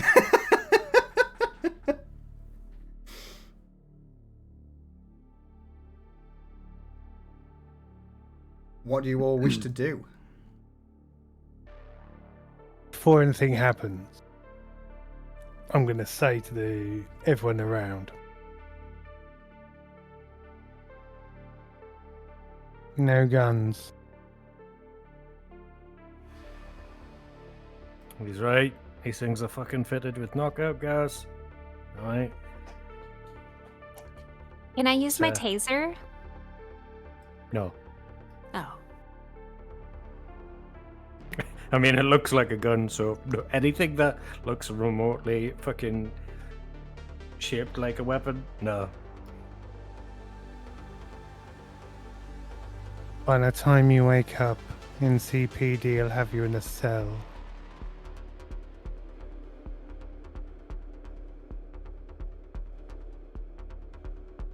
Alright. Let's get through this fucking mess. Quick Ladies question. first, and he pushes Skits. And she'll go first. But quick question: do we Yep. know how long that we have until the next stop? Next stop's roughly, I'll probably say 7 to 8 minutes away.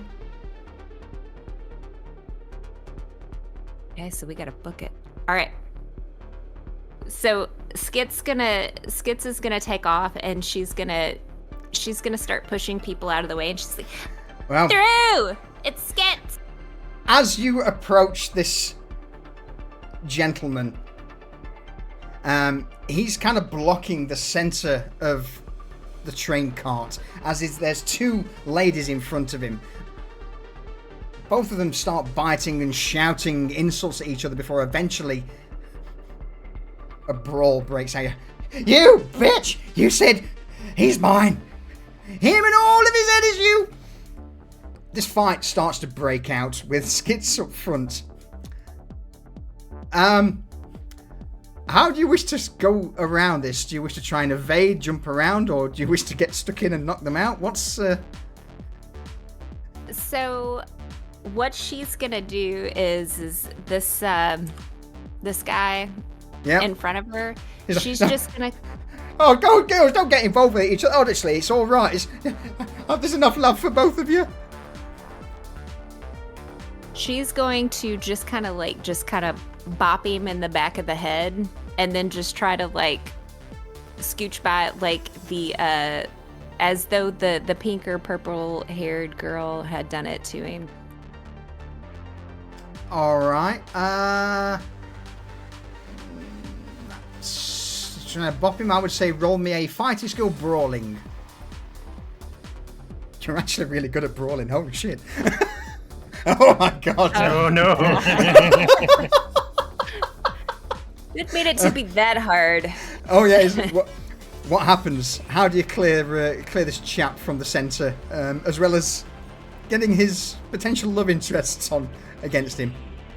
Well, so what happens is she meant to just barely bop him, but she doesn't know her own strength, I guess, and just really kind of lays into the back of his head that sends him over into the chair. And so then the purple-haired girl thinks that he's choosing the other woman over him, and so she gets pissed and is now on top of him, trying to fight him because she's mad at him for choosing her. And then it clears the path for us to go. You spineless piece of shit! After all, at that.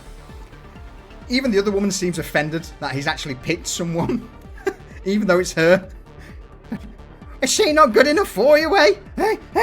Oh, I see. So at that, both of them begin to gang up on this poor gonk as he's backed into the corner on the chair,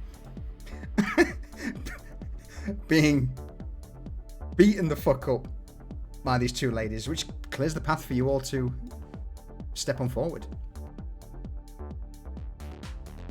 Skits is going to continue just at a hurried pace and is going to open the door. Door is locked, but before that, as you begin to approach, Doc, next to you, this youngish lad sits up from his seat, and he's like, "Hey, June! Oh, yo, look at that style! That's preem! Hey, do me a favor!" And he'll hold up two shirts. "Which one of these do you think would be best? I mean, I've got a date coming up that I'm going to, and I just can't decide." And he'll start muscling his way in between the group.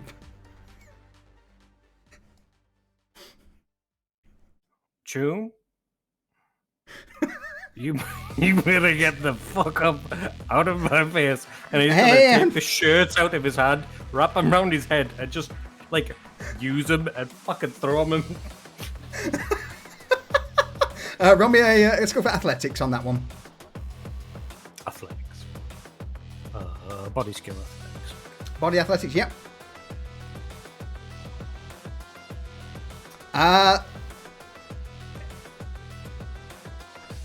He seems to flail around as you wrap the shirts around his head. He's like, oh, no, I needed one of these. He'll start clawing towards you, not in an aggressive way, but just trying to get these shirts off his head, which holds up Doc, Jericho.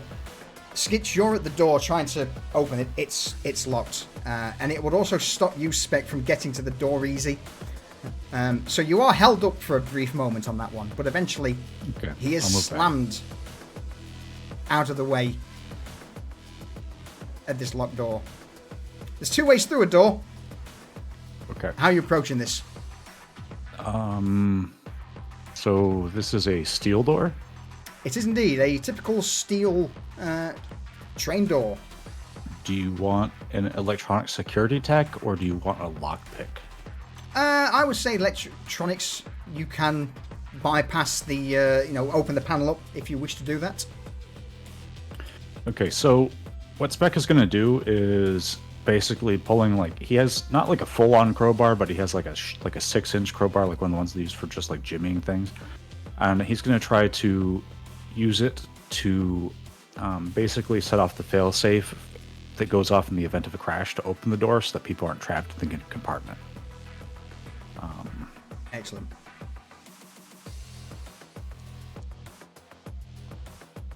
Solid 19. It takes no time at all. How do you do? What happens as you crack this door open? Well, he actually puts it down into the crack at the bottom rather than trying to go through the door, and jams this thing down. As a result, this door is stuck open until it gets repaired. It cannot be closed. Open the door. That's the trade-off. That's the trade-off for the fast. The fast result is it cannot be closed. The sound so of the door whimpering and pops screaming open behind you. What's it gone? Yeah, go on. So the doors. So there's like there's the sudden hydraulic sound, like the door opens with more force than is normal, and just like it's completely loose. Like if it swings in or out, it's just going to be kind of flapping there in the wind. If it's something that slides to the side, it's going to be stuck to the side with nothing to impel it. Yeah, so it's just going to go to the side like a shutter and just be completely open. Excellent. All right, so as the door's prized open, this loud hydraulic sound echoes down the carriage. The sound of screams and whimpering behind you from both the man getting his ass handed to him by his 2 lovers and the poor gonk who's got his new shirts wrapped around his head. Will give you a chance to step into the next carriage. As we step past the guy, I'm like, the black is always in style. You just hear this muffled, thanks, Jim.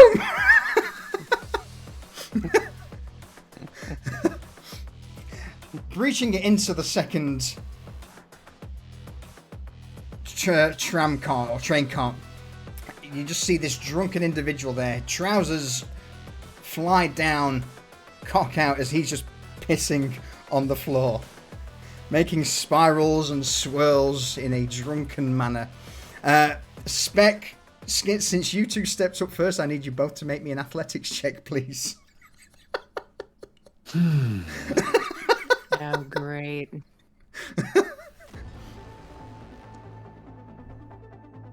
Spec, you're good. Where's that one under?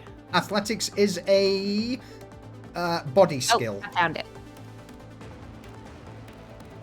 You're both good. You managed to, how do you evade this piss-stained floor without This isn't our slipping? first time dealing with piss. Sorry, you go first, Spec. So Spec is on the side towards this guy, so the guy's pissing, and as he's like whipping towards him because there's a sudden approach of someone, Spec just like shoots his lower body out and away from the guy, and seeing him, he's gonna grab his shoulder and just basically turn around and put him on this railing here. So he's basically pissing into this seat with a newspaper on it. just like quickly, it's like, you stay there, and you stay there until you're good, and that's how he's going to deal with that guy. Spec, I'm also going to need you to roll me a perception check now. I'm guessing it's about the guys up ahead. But, Yeah. Yep. Yep. Fuck, okay. So, whilst you're currently spinning this individual around, you would hear a call from behind. In fact, everyone would hear it as 3 Maelstrom gangers, a couple of them with weapons spinning in their hand in somewhat of an intimidating manner, just call out, "Oh." In fact, we'll have this lead guy will step forward, inhaler in hand. Spec! Is that you? So he's got this guy here. He's gonna look over and just kind of like, pop his chin up, like, yeah, like acknowledge the guy. But he's still just coming off of helping this guy where everyone else is moving, so. Yep, so that would allow Jericho, Doc, and Skits to move past you.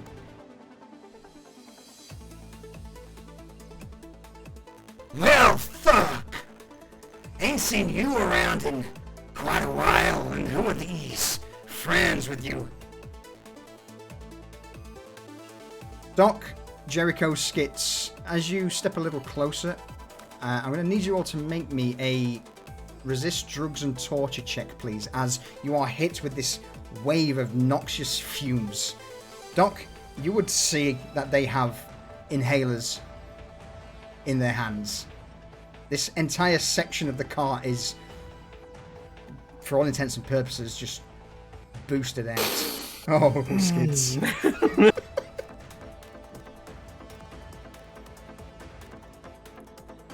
Do you want me to put one up too? At this point you would advance up as well, so yeah, by all means. Holy shit. Wait, was 12 not enough? No. No. No.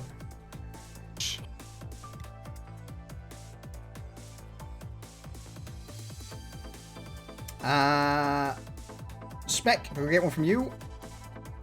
Mm-hmm. It would be a... Yeah, you got it. Nice. Alright. As this wave of noxious fumes overcome Skits and Spec, it takes you by surprise. What's your two's response to just the sheer amount of dwarfs, high-strength dwarfs being used here?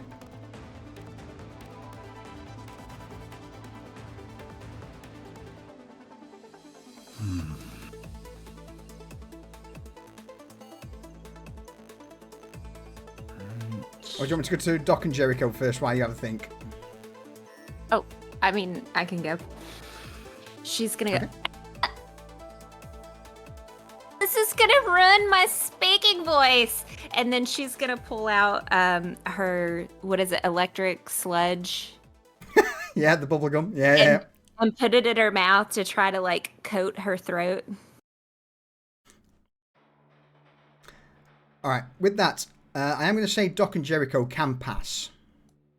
Mm-hmm. But Spec, you are certainly going to be held up for a brief moment. As well as Skits. Doc, Jericho, you two barge past the Maelstrom gangers. They would kind of press their chests up against you, trying to intimidate you as you pass by before turning their attention back towards Spec and Skits. Can I say something to him as I go past him? Of course you can. I'm like, oh, using all those drugs to hide the fact that you're rejecting that chrome? I can see the infection. And he pokes the reddened sore flesh and just fucking keeps going. Oh, roll me a either first aid or a paramedic. I would probably say for you paramedic check, please. Yeah, without a shadow of a doubt. Oh, he recoils immediately as the two lenses for eyes flash. A sense of fear. What do you know about rejection too, huh? You're a ripper? Hey, you're a ripper? Used to be trauma team, Choom. Used to be trauma team. Get that looked at. Starting to reject it. You might want to slow your roll on that chrome. Oh, shit. Spec, I see why you're rolling with this guy now. Oh, my. Hey, what have you been up to, So Spec is going to take. I actually was just trying to check and see my voice mod. My voice mod, I just when I opened it, crashed, won't let me log into it. So that's so good, man. So he's going to take the inhaler that he's been using, and just this guy's talking. He's just going to stuff it in the guy's mouth and hit him with it because it's actual good shit. This guy's like, huffing fucking garbage. And then he's going to look at him and he's going to go, "That's why." Oh, fucking Bream! Oh, this is good. This is real good. Oh, you got this from the doc, huh?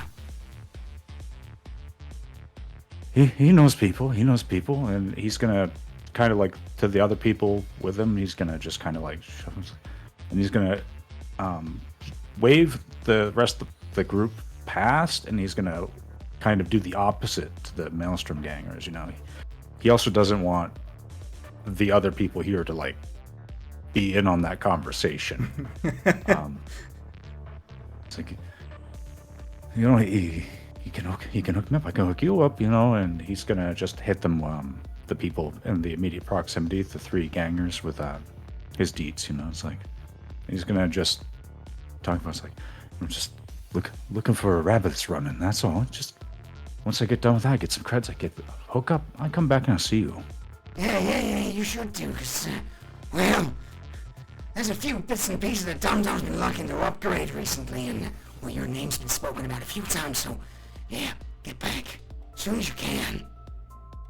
Yeah, we'll get that, and he's going to point to the thing that Doc pointed out that he's familiar enough with. He's going to say, we'll get this, you know, we'll get that figured out for you. You know, you don't, I'll come back to the hood and check on you all real soon.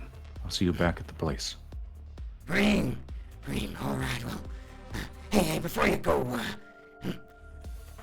And at this point, Skitch, they seem to have taken no notice of you, so if you wish to slip by, you can. She's gonna slip by, but she's gonna make kind of a comment. She's gonna say, "No, thank you. I am not into this." Some people can hack it.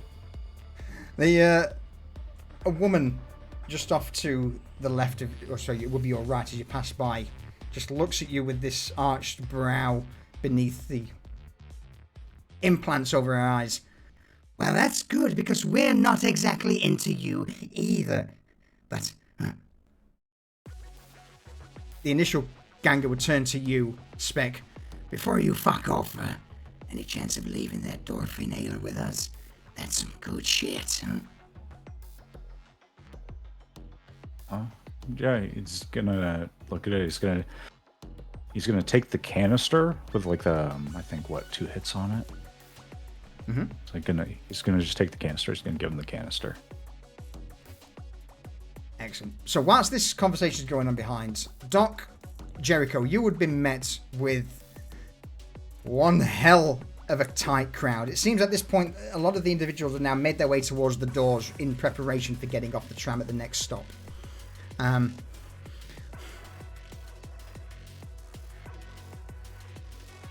Is this a case of slipping through them, or are you going in shoulders first? And also, I need you to roll me a perception check. Perception check. Yes, please.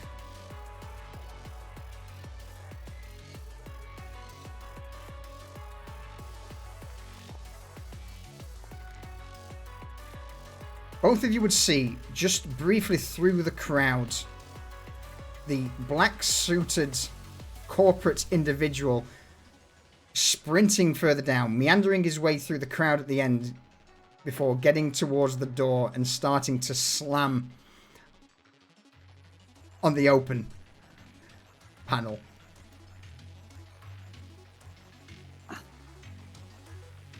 I'm going to try and weave my way through the crowd, because I'm a thinker, not a fighter. Yeah, absolutely. All right.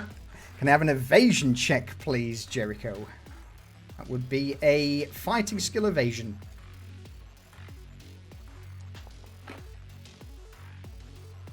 A 12. Ooh, it's not enough. You are caught in the crowd momentarily. Doc, what are you doing? As he gets caught up, I'm just like, well, you're a battering ram now. I'm going to use Jericho as a battering ram to get to part the crowd. Oh, no. Let's go for straight brawling. I do not like this plan. Shouldn't have gone first. Jericho's not the greatest of battering rams. People start to push back against you as they are jostled forward, and frustratingly, Jericho's forced out the other side, knocked prone. As to you, Doc, as you eventually burst through this crowd, and you both hit the ground. And sadly, due to that, you would look up and just see the door open, the target run through, and slam the close button. Alright, Skits. Skits is gonna come up and she's gonna say, better close your mouth and eyes. And she takes her pepper spray down to her side and she sprays it so that the room fills with pepper spray around the individuals so that they're coughing and hacking and trying to scatter to get out of the pepper spray. Yeah, with the gonk be gone. Fuck's They're all sake. fighting to get out now.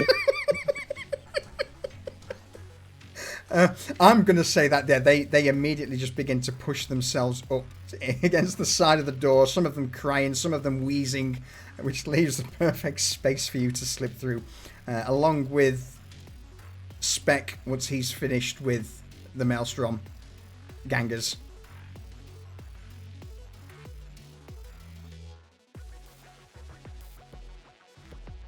Anything further you wish with the gangers, Spec?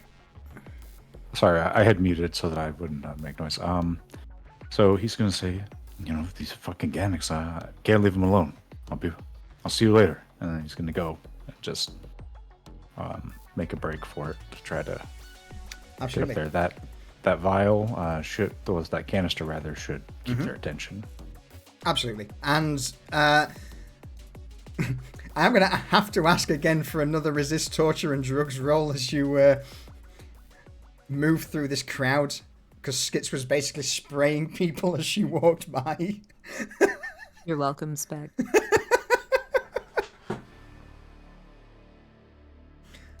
Okay, one moment. On the upside, you don't have eyes, so your eyes can't fall down. Absolutely. In that case, I will give you a +2 to the roll. See whether you just holding your breath. All right, I'm gonna just click off compound just go and taking extra time to simulate the +2. Yeah.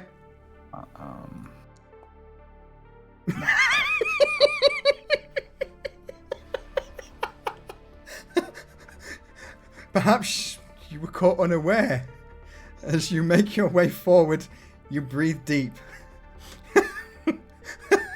What happens, Spec? So he hits this like crowd of people and just does not realize what's been going on because he's been so distracted. He is just like starting to pick up steam and he's inhaling really deep because he's thinking he's gonna make a run at this door and try to open it. So he just gets hit completely unawares with the mist of pepper spray and just like starts trudging barely through, like staggering, trying to regain his breath. Like he can see and he's going, he doesn't fully understand why it's spicy. He just knows that it is. Why is the air spicy? All right. With that, though, because Skits was the only one who passed, I'm going to make her go first. And with that, Spec, I'll let you eventually pass through along with Doc and Jericho. As you get to this point, though, Skits, you try and walk past this individual as a hand shoots out and grabs towards your upper arm. Whoa, Hey, whoa, whoa. Sweetheart, have you got any eddies for a man down on his luck? Does it look like I carry around eddies? I have people for that. His grip begins to grow a little tighter around your arm. I don't need much, just have 10 eddies. That sound. Just 10 eddies. Just get me a bit of kibble. Hey. Listen, I don't have anything to give you. Like, and you're wanting kibble. And she looks in her pockets, like searches in them. Does she have anything in there that she could give him? Like that, like food. If not, your gum or your patch. yeah, that's what I was gonna say. So what I do have that might be able to deter your hunger for a little bit is a little bit of this electric slime. It is so good. It's my favorite. I can give you 2 pieces. I'm not gonna give you the whole pack because, I need it. And can you Sure. get your hand off of me, please? Oh yeah, sorry, sweetheart. Yeah. Takes his hand off you and then it immediately inverts, palm upwards, as his fingers begin to grasp in your direction. Here you go. And then she's just gonna walk on. All right. With that, the rest of the group would be able to catch up at this point. Get up, brush myself off.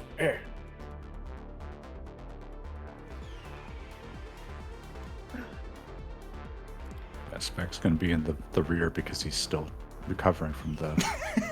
The bunk be gone. She tried to warn you. I'm just going to ask practically, this big-looking motherfucker in Yes. front of us. Does he look like he's going to be trouble? Roll me a human perception check. Okay, so. Okay. Jericho, Yes. this guy, you would certainly notice, you would all notice that this guy's pretty fucking chromed out. Mm-hmm. Full chromed out arms. He seems to be some sort of fighter. Perhaps a brawler or a boxer, an MMA. And there's not much space to squeeze past him. Spec. As for trouble, he certainly looks like this type of individual you do not wish to fuck with. Okay. I feel so bad about this. But those 3 that I just talked to are about to get a ping that this. So it's basically like from his eyes screenshot, this dude, moments after, they're all like, they just got an inhaler, they're all fucking high. This dude's talking shit about Maelstrom. I'm gonna ping them that from the back of the car. All right, excellent. Roll me a persuasion, please, Spec. Jericho, is there anything you wish to do whilst this is currently being sent down to the Maelstrommers? I'm going to try and breach this fella. All right. Oh, no. It's gonna be fucking World War III in this car in a minute. Oh, no. Go for it.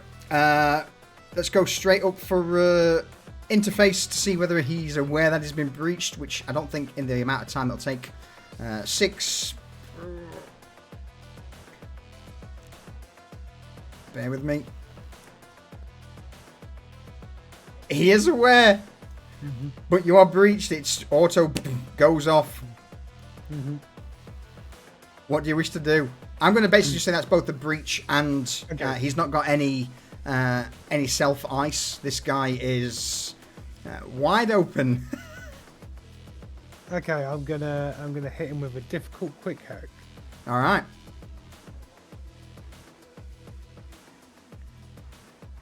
Come on. That would be DV. Yes. Oh my god! What happens? What quick hack we are using? I am using cyberware malfunction on him. Oh no! What's going to happen to him? Well, Depends how much chrome. Oh, he's doesn't- fully chromed. See those lovely chrome arms of his with those what look like gorilla fists on there? They ain't no worky anymore. His arms suddenly just go limp. Like sacks of potatoes by his side as from down the corridor you would all begin to hear the sound of a bat clanking against plastic chairs. So we're just gonna play it off like the maelstrom just fucking hacked him, and we're just gonna keep going. Yeah. All right.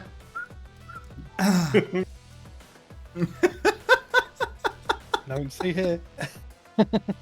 Oh dear me. All right. So yeah, go on, Spec. Spec is gonna go by, and like these guys are high off their fucking asses and violent. And he's just gonna put his hand on the guy's leg, and he's gonna tap the guy, look him in the face, and say, "Dum Dum sends his regards," and then just go by.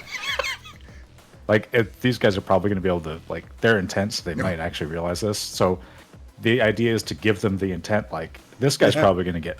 This guy's probably not gonna live out the day. No. It's gonna be bad for him. It wasn't intentional. It just played out this way. Dum? Who's my arms? What the? Maelstrom? He starts flailing his arms around.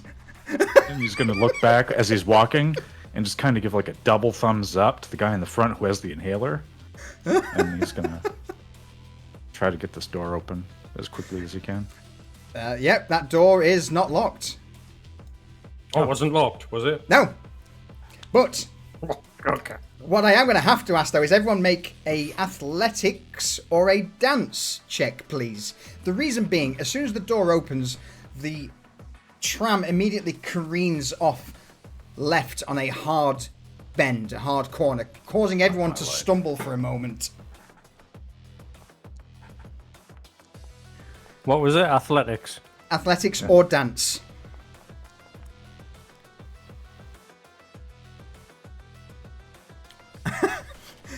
Spec, since you were currently turned around giving the thumbs up to the Maelstromers, you fail. Everyone else, though. You are so good. Spec is going to fall backwards towards the door. So he's stuck in the little chaseway in between. That's where he's stuck right now. Trying to get him off his ass. Oh, no. They're going to go find another door.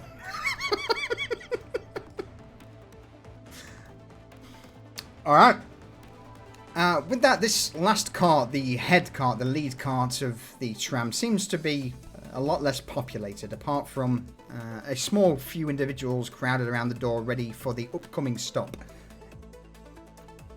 A gentleman with wild purple hair and a guitar is currently just sat tuning. And at the far end of the tram, backed against the corner, trying to open the door to the control room of the train, it's the corporate executive. Pale, sweating, looking terrified. So can I get around this group? Absolutely. They are easy to meander around. It's not until you get to the gentleman, as he looks up, sees you, this shit-eating grin crops up on his face, as with this, you now notice, Doc, as you're next to him, there is a small speaker on the chair beside him as he just begins to heavily riff on the guitar. I need you to make me a concentration check, please. Concentration. Oh my god, what's with the fucking rolls today? You care not. You don't care. Doc's gonna go, I got a tune for you, Preem. Let me shred.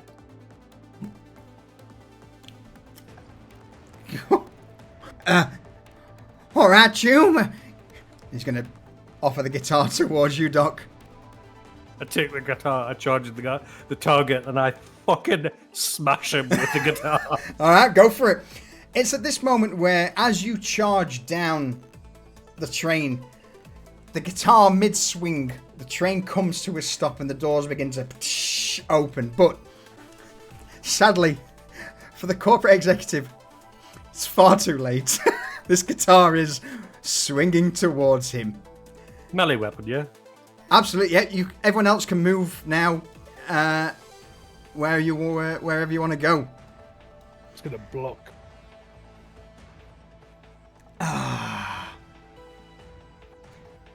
That is absolutely amazing. As you swing forward, 12 it's enough. He's cowering. What happens, Doc, as you come in with the guitar? Well, I was going to hit him in the balls with it, but he sunk down to his knees in the fetal position, so I smack him in the fucking face instead with the edge of this guitar. You just hear from the back there, "Oh, chew my guitar, man! That cost me 300 eddies!" It's fine. Now it's seasoned. It's got a fucking blood stain on it. It's not, bro. Skits is throwing up her drones and is just sitting there just mumbling to herself. Wish people would just give me a heads up because I can't get good content. They don't give me a heads up on what they're gonna do. Please don't hurt me anymore. Don't hurt me. Oh, I'm just middle management. I don't know anything. Oh, don't hurt me. Briefcase. Motherfucker.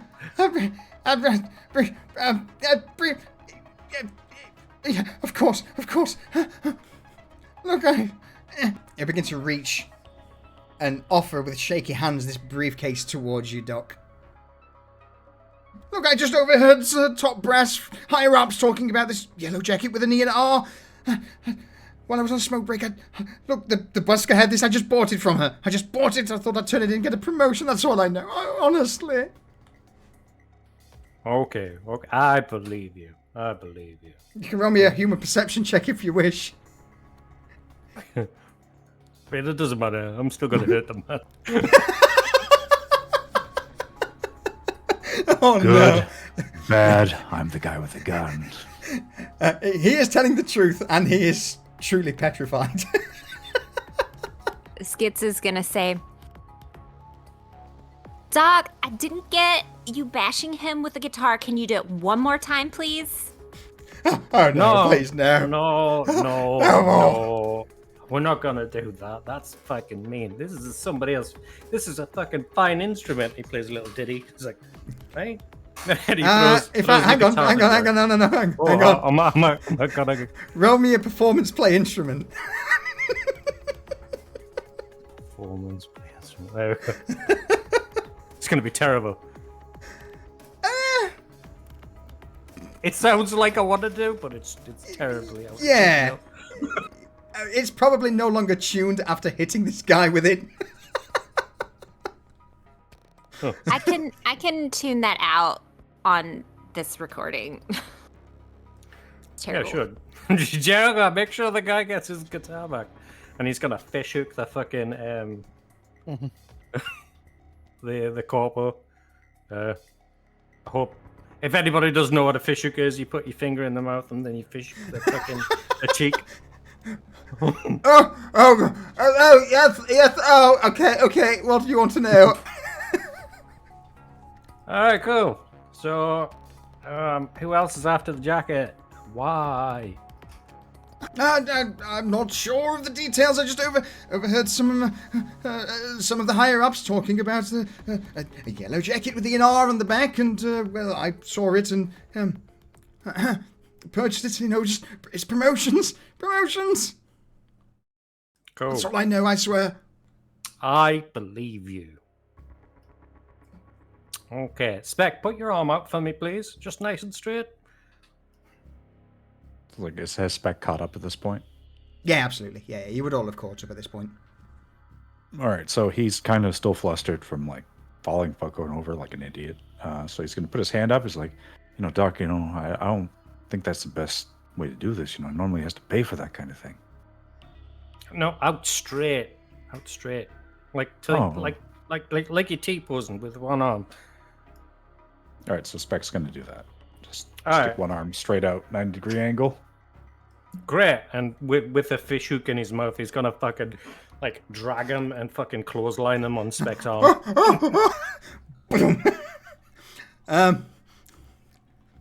Brawling from someone, I guess. Sorry, we're being inventive. Click back into. There you go. 17. What happens, Doc? He's like, "Argh!" and then.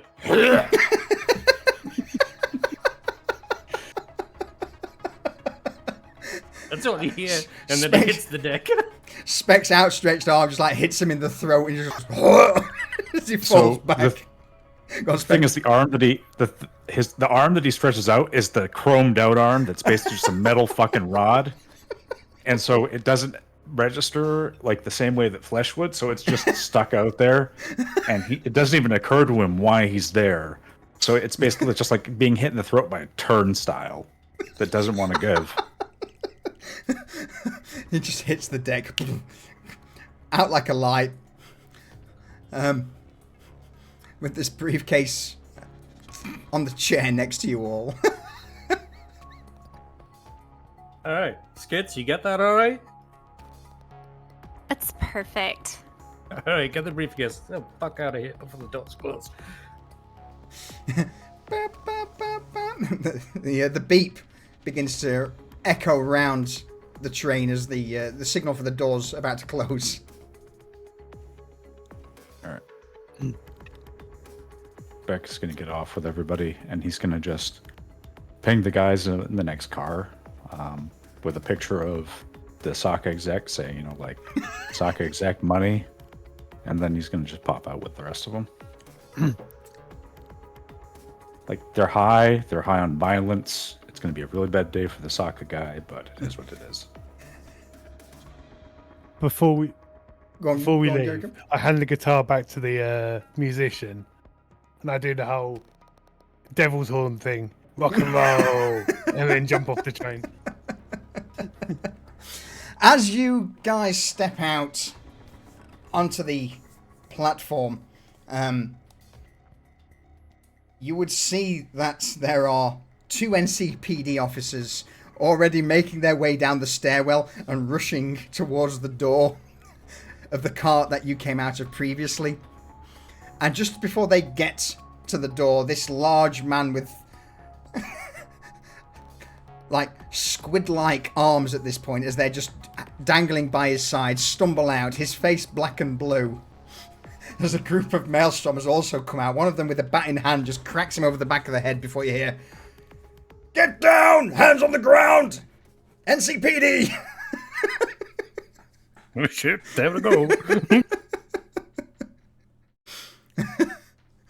So yeah, you make your way along the platform up the stairwell to the shouts of NCPD and the bogged out voices of the maelstrommers before eventually reaching the upper levels back into Night City streets. Granted, you're quite a distance away from the menace.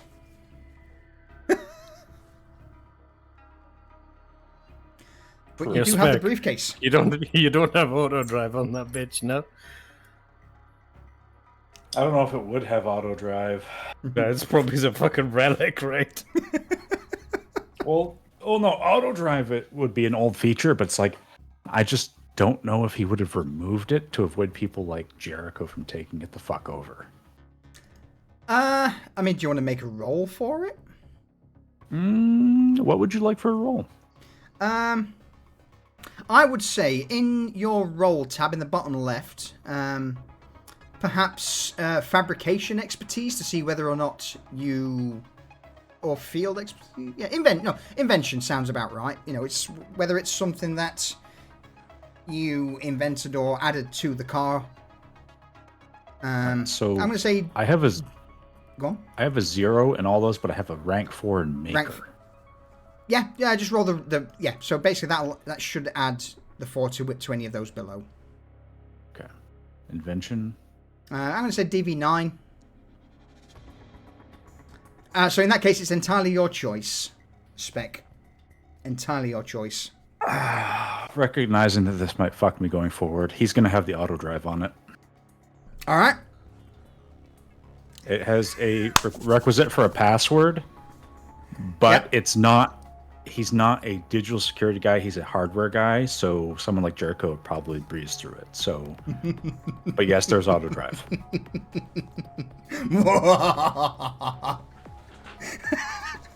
Good. All right.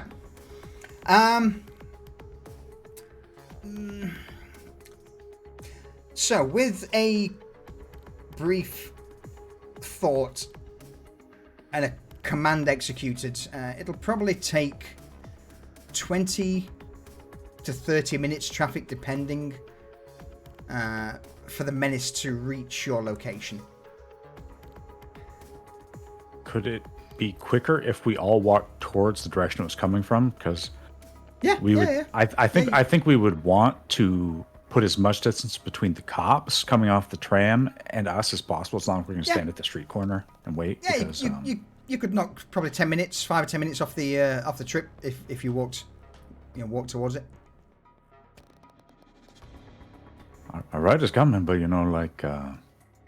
probably don't want to be here, so let's just and he's going to gesture towards where the menace is at because it's got a GPS. And, All right, lead on. yeah, he's just basically going to go towards it because the menace focuses on him for the auto drive feature, and it has. That's a point. That's a point I should have thought of. Gone.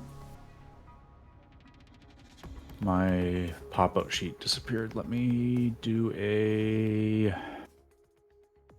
land vehicle. Yeah.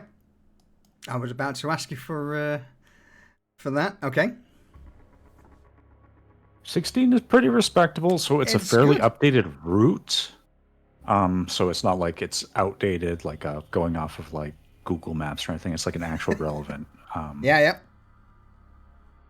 Kind of outlay of the city, like traffic. So nothing special, but it's not like it's going to be massively delayed unexpectedly. So you all would have, at least 15 or so minutes at a minimum of either walking or entertaining yourselves before your ride arrived. Skits, I believe you have the briefcase in your possession that you snatched from the Arasaka executive. What do you all wish to do at the moment while you're waiting? You guys, do we want to open this like right now since we're waiting? Yeah, check the jackets in. As soon as you got confirmation, close that shit. So you want me? Oh, I can try to open it.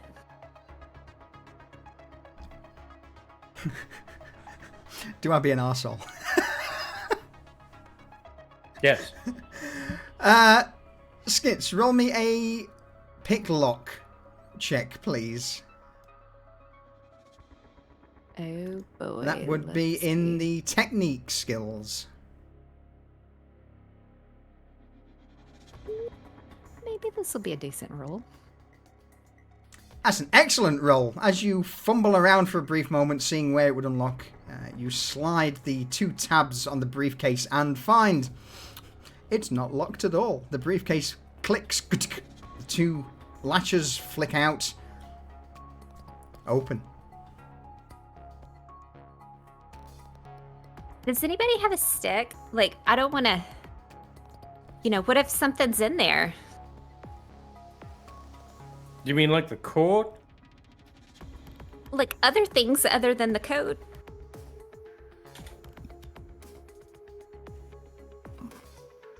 Okay, I'm gonna.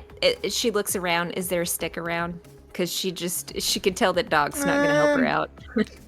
Maybe not a stick as such, but you would certainly be able to find like a piece of pipe or, just a piece of scrap lying around on the street that you could use. Okay, so she's gonna pick that up and like hold it from a distance to try to lift it up. Okay, Absolutely. I'm gonna lift it up and look in there. This is while we're in transit still, right? Like waiting for the Venice. Yes, yeah. And Becca's just gonna look at Skits. What are you trying to do? I'm trying to open the briefcase and see if the jacket's in there. With a stick? But what if something else is in there that gets me? Give it here. Give it here. I got experience with this. Because my fans, like, if something were to happen to me. I know, right? You'd be a martyr. You'd be famous overnight. But they need me for new content. Well, burn bright or, whatever, Would you sputter out. Spec, would you take over my legacy? Like, if something were to happen to me?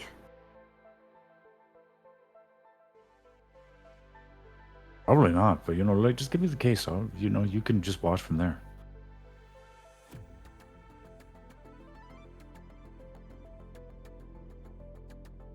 She's just gonna step away and let him do his thing. All Alright. Spec is pretty much entirely around security and electronics and everything, so he's just gonna...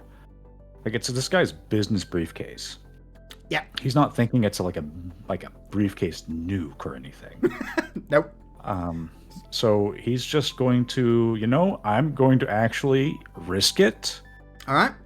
In the interest of RP, he's just going to open the fucking briefcase and look inside. As you crack open the briefcase, the latches or the levers on the side begin to creak slightly. Nothing happens. Inside you see, well, a folded yellow jacket, a packaged instant heat Scott hot dog, a packet of cheap cigarettes, and a small Arasaka pin that's got the 5-year emblem etched onto the front. So he's going to take the jacket. Oh, that's good. Like, you try that on, keep it safe. And then he's going to look at the pin. He's going to drop the rest of the briefcase. I'm gonna take the cigarettes and be like, cheap ass corporal motherfucker. I know, right? So the only thought that Spec has is he doesn't think it would be above Sokka to put a tracking device in this fucking pin. Roll me an electronic security check.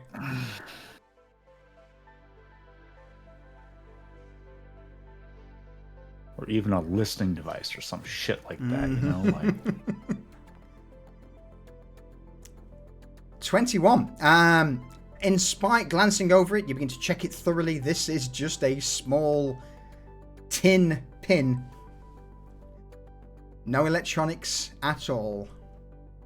This is probably his most prized possession, being an Arasaka employee for 5 years.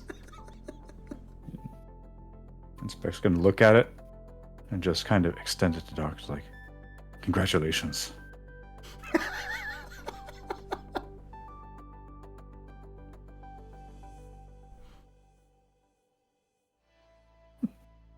And he's holding it with 2 or 3 fingers because he's expecting the Doc is just going to fucking shithouse this thing out of his hand. He's thinking of it. He's smoking these cheap ass cigarettes fucking.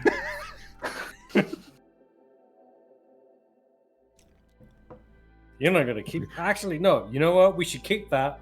Stick it on the Red Menace. Like a trophy.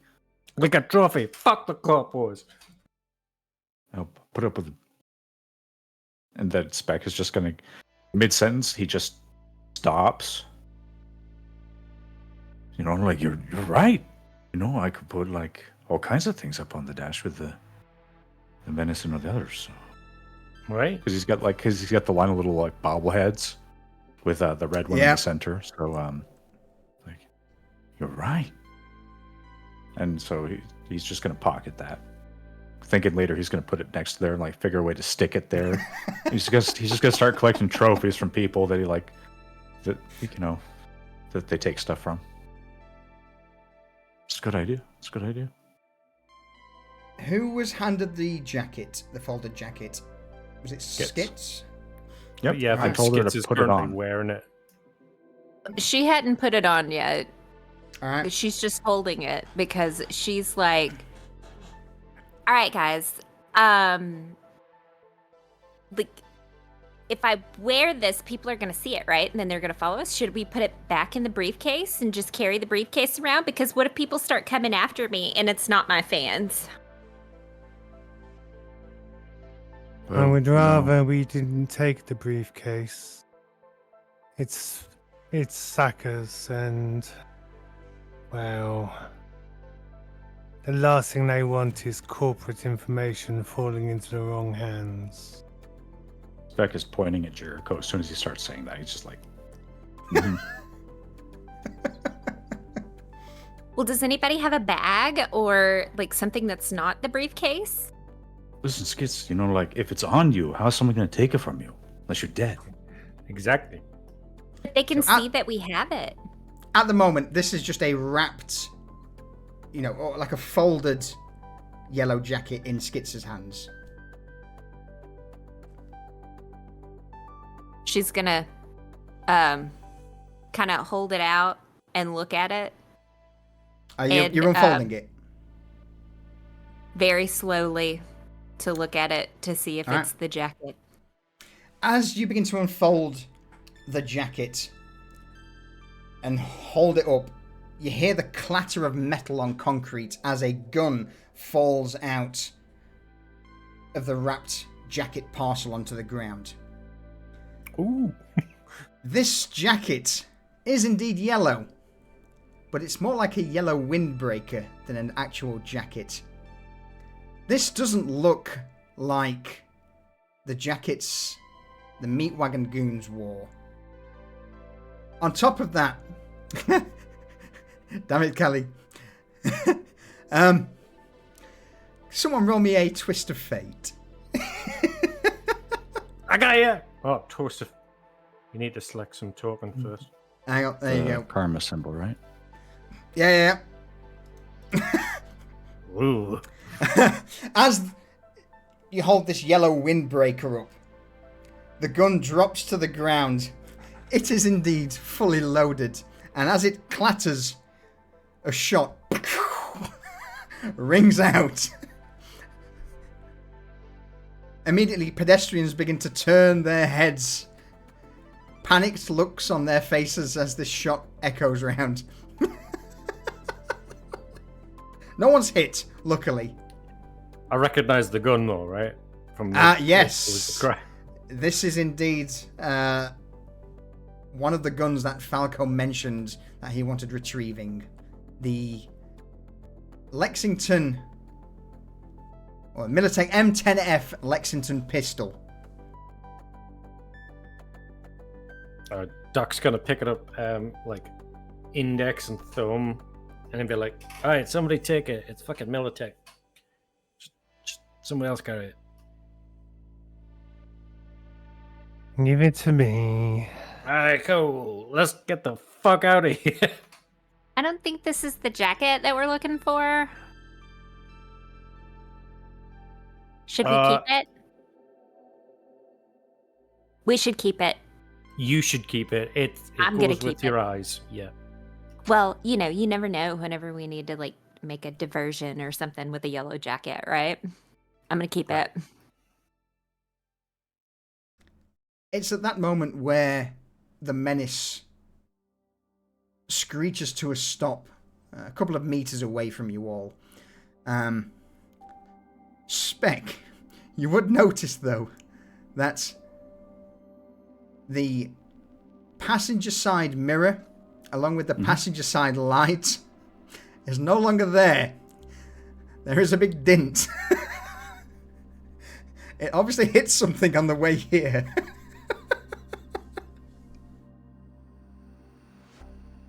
Oh shit, okay,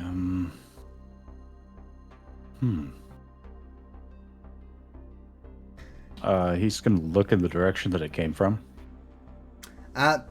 No one there, no signs. It just seems that the auto drive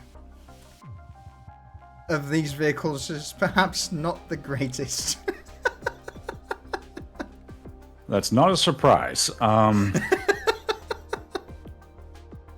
you know, like, is there blood on the side of the car at all? Roll me a perception check.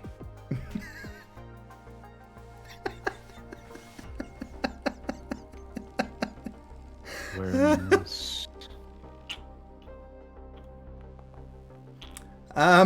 Yeah, there's not just there's a small splattering of blood, only a very small amount, but there is certainly a piece of ripped cloth and some hair that's been embedded go. in the lighting unit of the menace. He's gonna just like kind of nonchalantly just pick out anything that's like recognizably human, like not the blood, because the blood's gonna be too much. He's just gonna pick it out and like toss it on the ground. Just, we should go, like right now.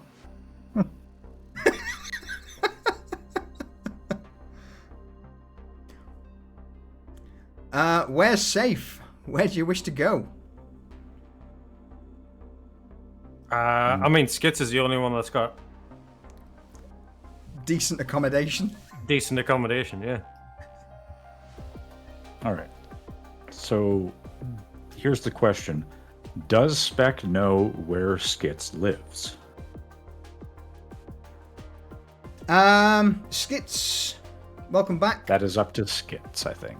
I think you would, because we've been at my apartment before. Okay. So without saying a word, Spec is just naturally navigating that way. You know, for this whole conversation about like where to go, what to do. So, you know, we're gonna lay low and figure out what we're doing next. Yeah. I mean, we've got one of the items. Maybe we shoot that Falco guy a message and we get a little down payment on Eddie's, you know what I'm saying?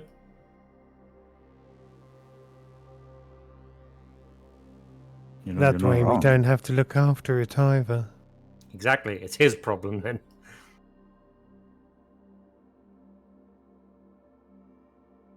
Smart. All right. You know, if one of you want to call him, I'll swing by wherever he's at. I don't want to go back to the yard though. Leave it with me.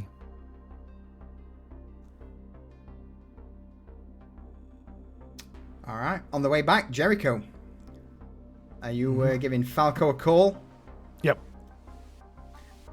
As Menace begins to meander its way through the streets of Night City back towards Skits' apartment, Jericho, you quickly ring the contact details. For a brief moment, you just hear the tone before eventually... Howdy. Falco here. Dare say that's Jericho, huh? Indeed. Well, it's damn good to hear from you. It sounds, you wouldn't be ringing me unless you had something of interest to, proffer, I guess. The Lexington. Well, shit. All right. Damn, you boys and girls work damn fast. In that case, shit. I'd rather sort of collect as much as I can in one fell swoop, but you got anywhere safe you can store it for now? Check it over, perhaps. In fact, where the hell did you find that thing? You got the man with the wild red and blue hair? While chasing him, we bumped into a Arasaka executive who had that on his possession. Well, shit. If Arasaka are involved, then Well, honestly, it really doesn't surprise me. Yeah, they may have a,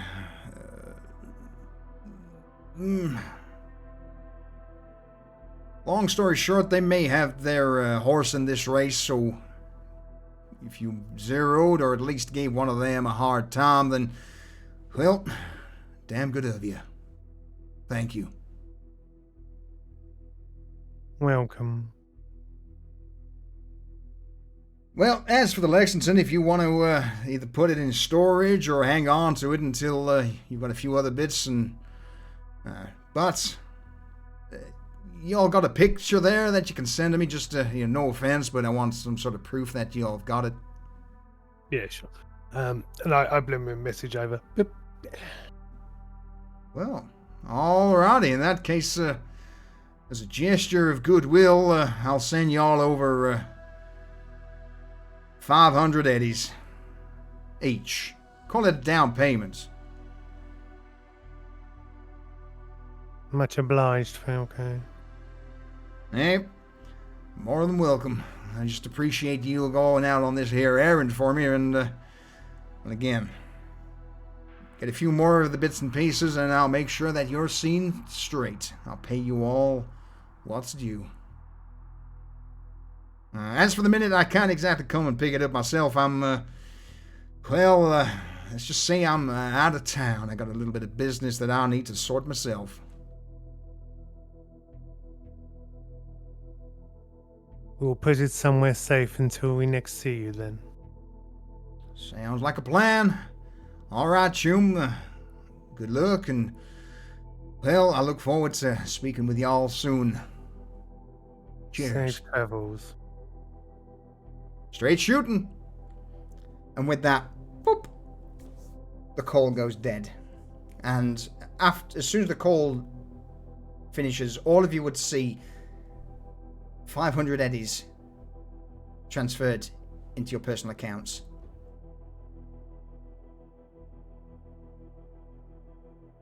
Well, goddamn.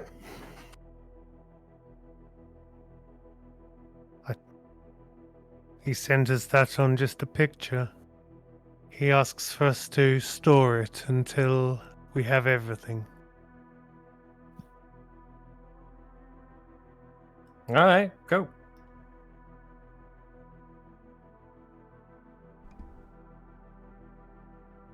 The minutes pass and eventually you arrive outside of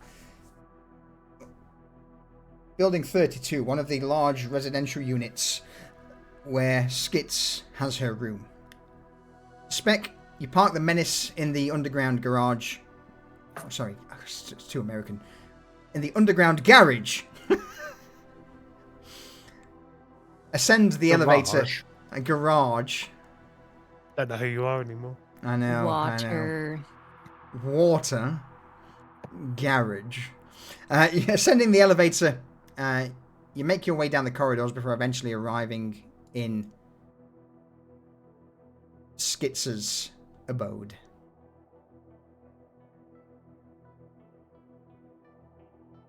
Skits, you open the door, step in first. What do you do? She's gonna step in and then turn to them because they need to probably store the gun somewhere, right? And she's gonna say, "All right, guys. So probably the best place is it's gonna be the bathroom because I have cameras in every single inch of my place, except for in the bathroom. Well, I think." Only Tumes. All right. Donks. Well, I gotta use the bathroom anyway, so you might not want to record this part. I'm pretty certain I didn't put a camera in there. So I think you're good. I mean, it'll be a creepy BD, but okay. And Doc's gonna go take a shit.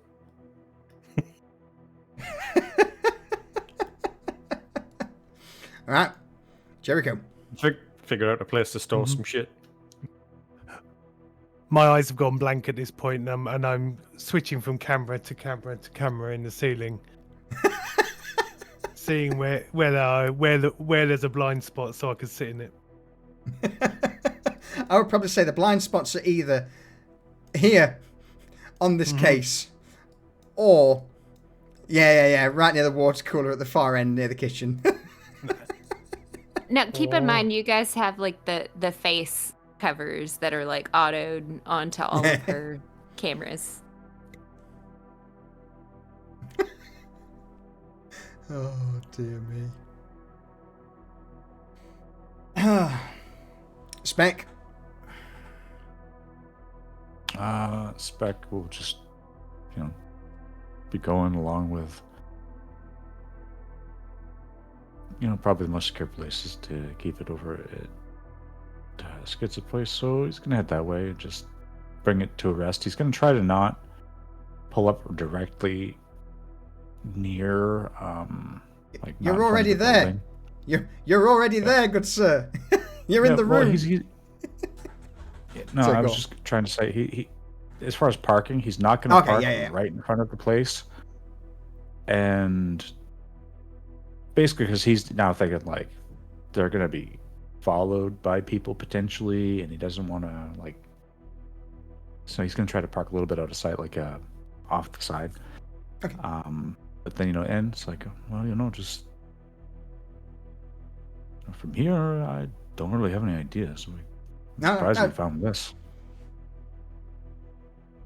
So as I said, you kind of so you're not parking in the underground garage, is that correct? You're parking elsewhere. We'll park at the underground, but he's going to try to keep it to like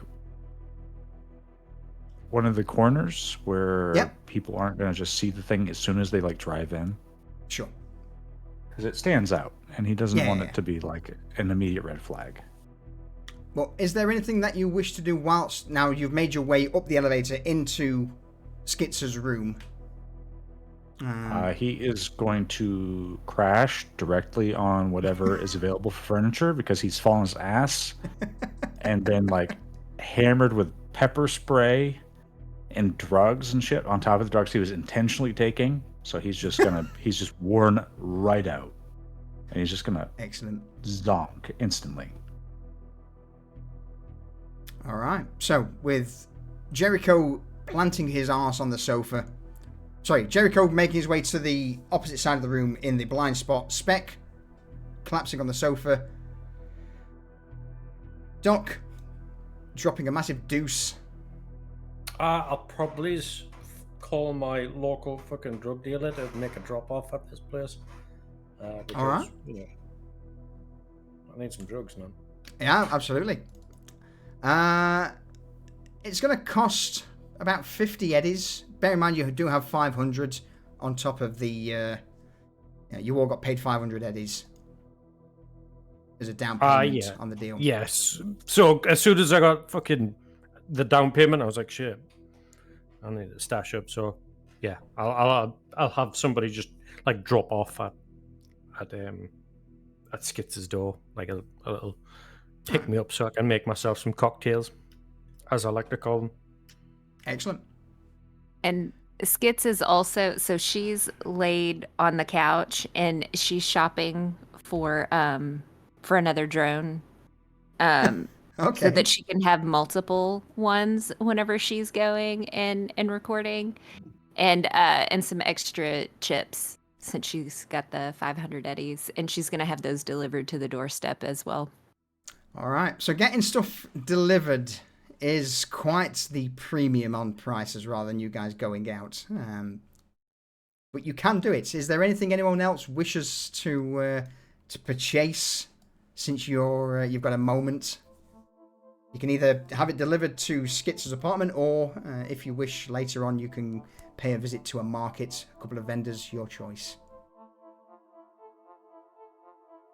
Can I get Doc's drug dealer to also go get my stuff so that we can make it cheaper on the delivery?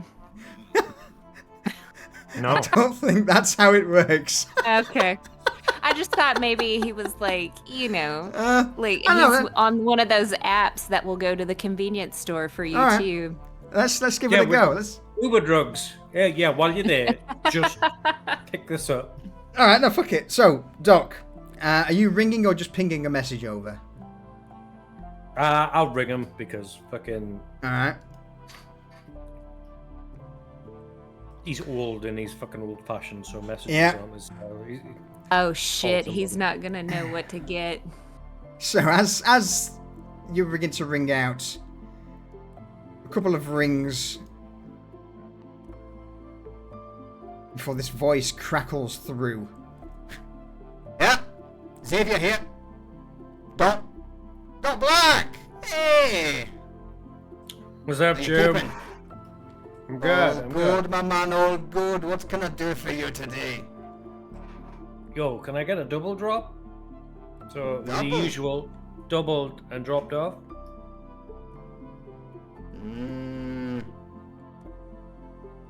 Sure. Why not? Where usual spot for delivery or elsewhere? I probably get drugs delivered here often, right? Probably, yeah.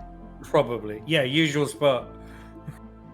Aye, pink door in the big hubs. All right. That's have what. it in. You know the safekeeping spot outside, eh? The lock do. boxes. I tell you what, I'll leave. I've got some fresh goods for you to look over. I'll leave them in, and we'll trade. Well, shit. All right, Chum, you got yourself a deal. It'll be about hour and a half, eh? Preem. Do you want to ask about buying the other stuff, or are you just wanting the drugs? Doc, What? I need some other things if he's gonna go run and get some things for you. He's not gonna. Well, he's not gonna run. He's gonna get all the shit back to do. Why? What? Well, you know, like I would like another drone. But it needs to be like it needs to be just like the one that I have, and she's gonna show him like the serial number and like all of that and the type. Because I don't want like one quality to be better than the other quality, because then whenever you're like slicing them together, then it's just gonna look all off, right? And then I need some more chips so that I can record more. Hold up, Tube. Hey. You still using that fucking little courier boy? Ah, no, man. He bit the dust a couple of days back. I got a new boy. Francisco. He does You good work. reliable? As reliable as one could expect in these circumstances, I... You think he could stop off somewhere and pick up a package from a friend? It depends. You throw me 20 eddies on top and I'm sure he can, aye. No, but I know somebody that is. and I write down on a piece of paper, 20 eddies now, bitch. Would she? So is that a deal, or would using what she uses? That's just the delivery fee. Yeah, that's delivery fee. You've got to buy it, and he's picking it up. No, I mean, but if I used like something that was specific for that, is the delivery fee around the same amount of price, or like I'm haggling here? No, the delivery fee. No haggling. Yeah. Yeah, no. For you to get it delivered from a corporate drone or part of the post service, yeah, it would be a lot more than 20 eddies. Okay. Oh, that's a fantastic deal. Yes. Got the tip, and I'll wire him over the cash, and I'll be. You got it? 20 eddy for delivery. Done. You've already paid me for the goods. What am I picking up? A drone. Fucking drone, man. Well, Yeah, Chum, look at you. It's not for me, Tube. Not for me. Make sure it's the bright pink one. Okay, sorry, I got fucking 3 voices in my head right now. So, and he's got his hand on Skits' face, trying to push her away. Just like, fuck off. And she's like, don't forget, the bright pink one. It was gonna be right for you.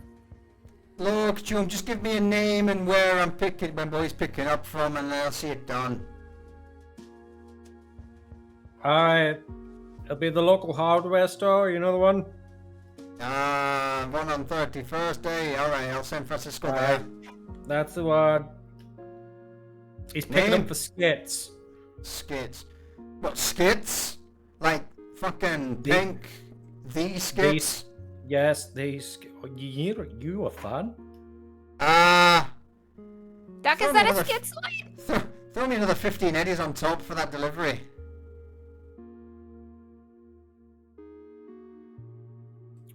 Why? I may have donated to her earlier. I want to get my money back. Fuck it, business is business, June.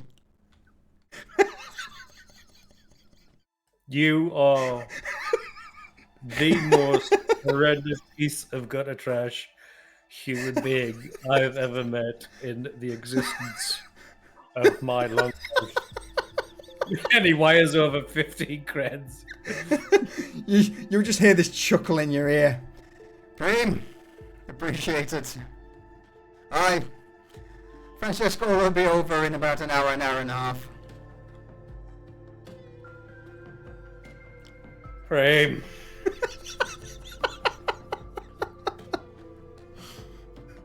With that, the line goes dead.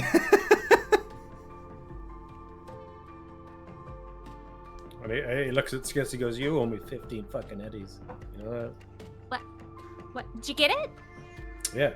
Am I gonna exactly like how I asked for it? Give me my 15 eddies. Why do I give you 15 eddies? You wrote Because 20 eddies down. I had to fucking tip 15 eddies just to get it delivered here because of you. Well, why? You could have gave the phone to me and like, because it sounded like they were a schizoid from what you were saying, and I could have just thrown in like a couple of patches. Alright, you got like 3 seconds to give me my money. Or it's on. How much? 1, 15, 2, 3. Fuck it, and he dives on her and starts Alright, tickling her it's until she fucking pees herself. She presses the button, or like she wires it over or whatever. It's too late now. Tickle monsters out. That's it. And at that, unless Spec or Jericho have anything they wish to add to this, I think that's probably a good point for us to close out today's session. Yeah, I'm good. Yeah, Spec is I'm forgoing anything with him for like follow up because he's just been completely run down by the day and all the falling and drugs and everything. He's done. Oh, good shit.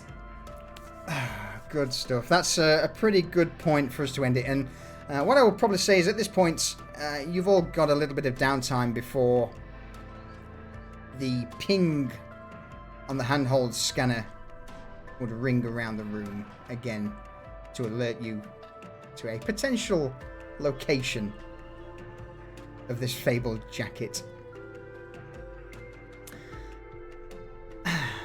Enjoy that. Well, good. Good. Good. Any closing words? Any closing statements? Yes, I'd just like to say, chat, that the GM thought we would get to that stage by the end of the first session. It is now the end of the second session. Go fuck yourself. Yes. Yeah, I kind of planned the end here to be the end of the first session. No.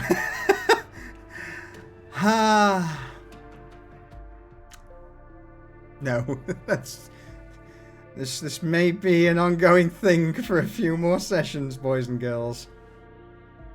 Ah, dear. All right. Well, on that then, say goodbye, chat. Goodbye, Joe. By Goodbye, tunes. Oh, we were thinking of the same. Yes. Bye.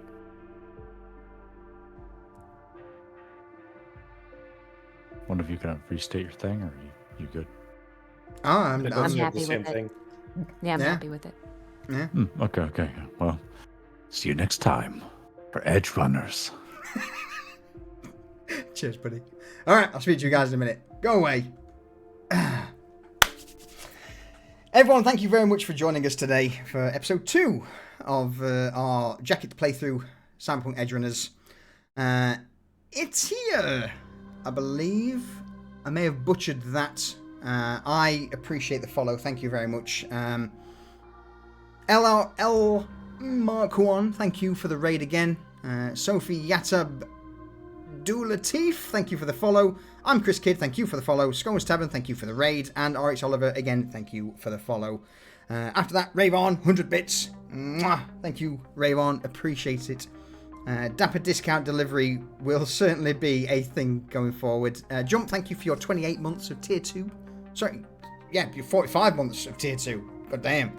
And last but not least, Sneeze, thank you for the 5 years resub. Yeah, with that, we'll probably call it there, and hopefully see you all next Sunday for episode 3 of Edgerunners. But yeah, with that said, appreciate it. Ta-ta for now. Yeah, that one. Bye. We'll find someone to raid.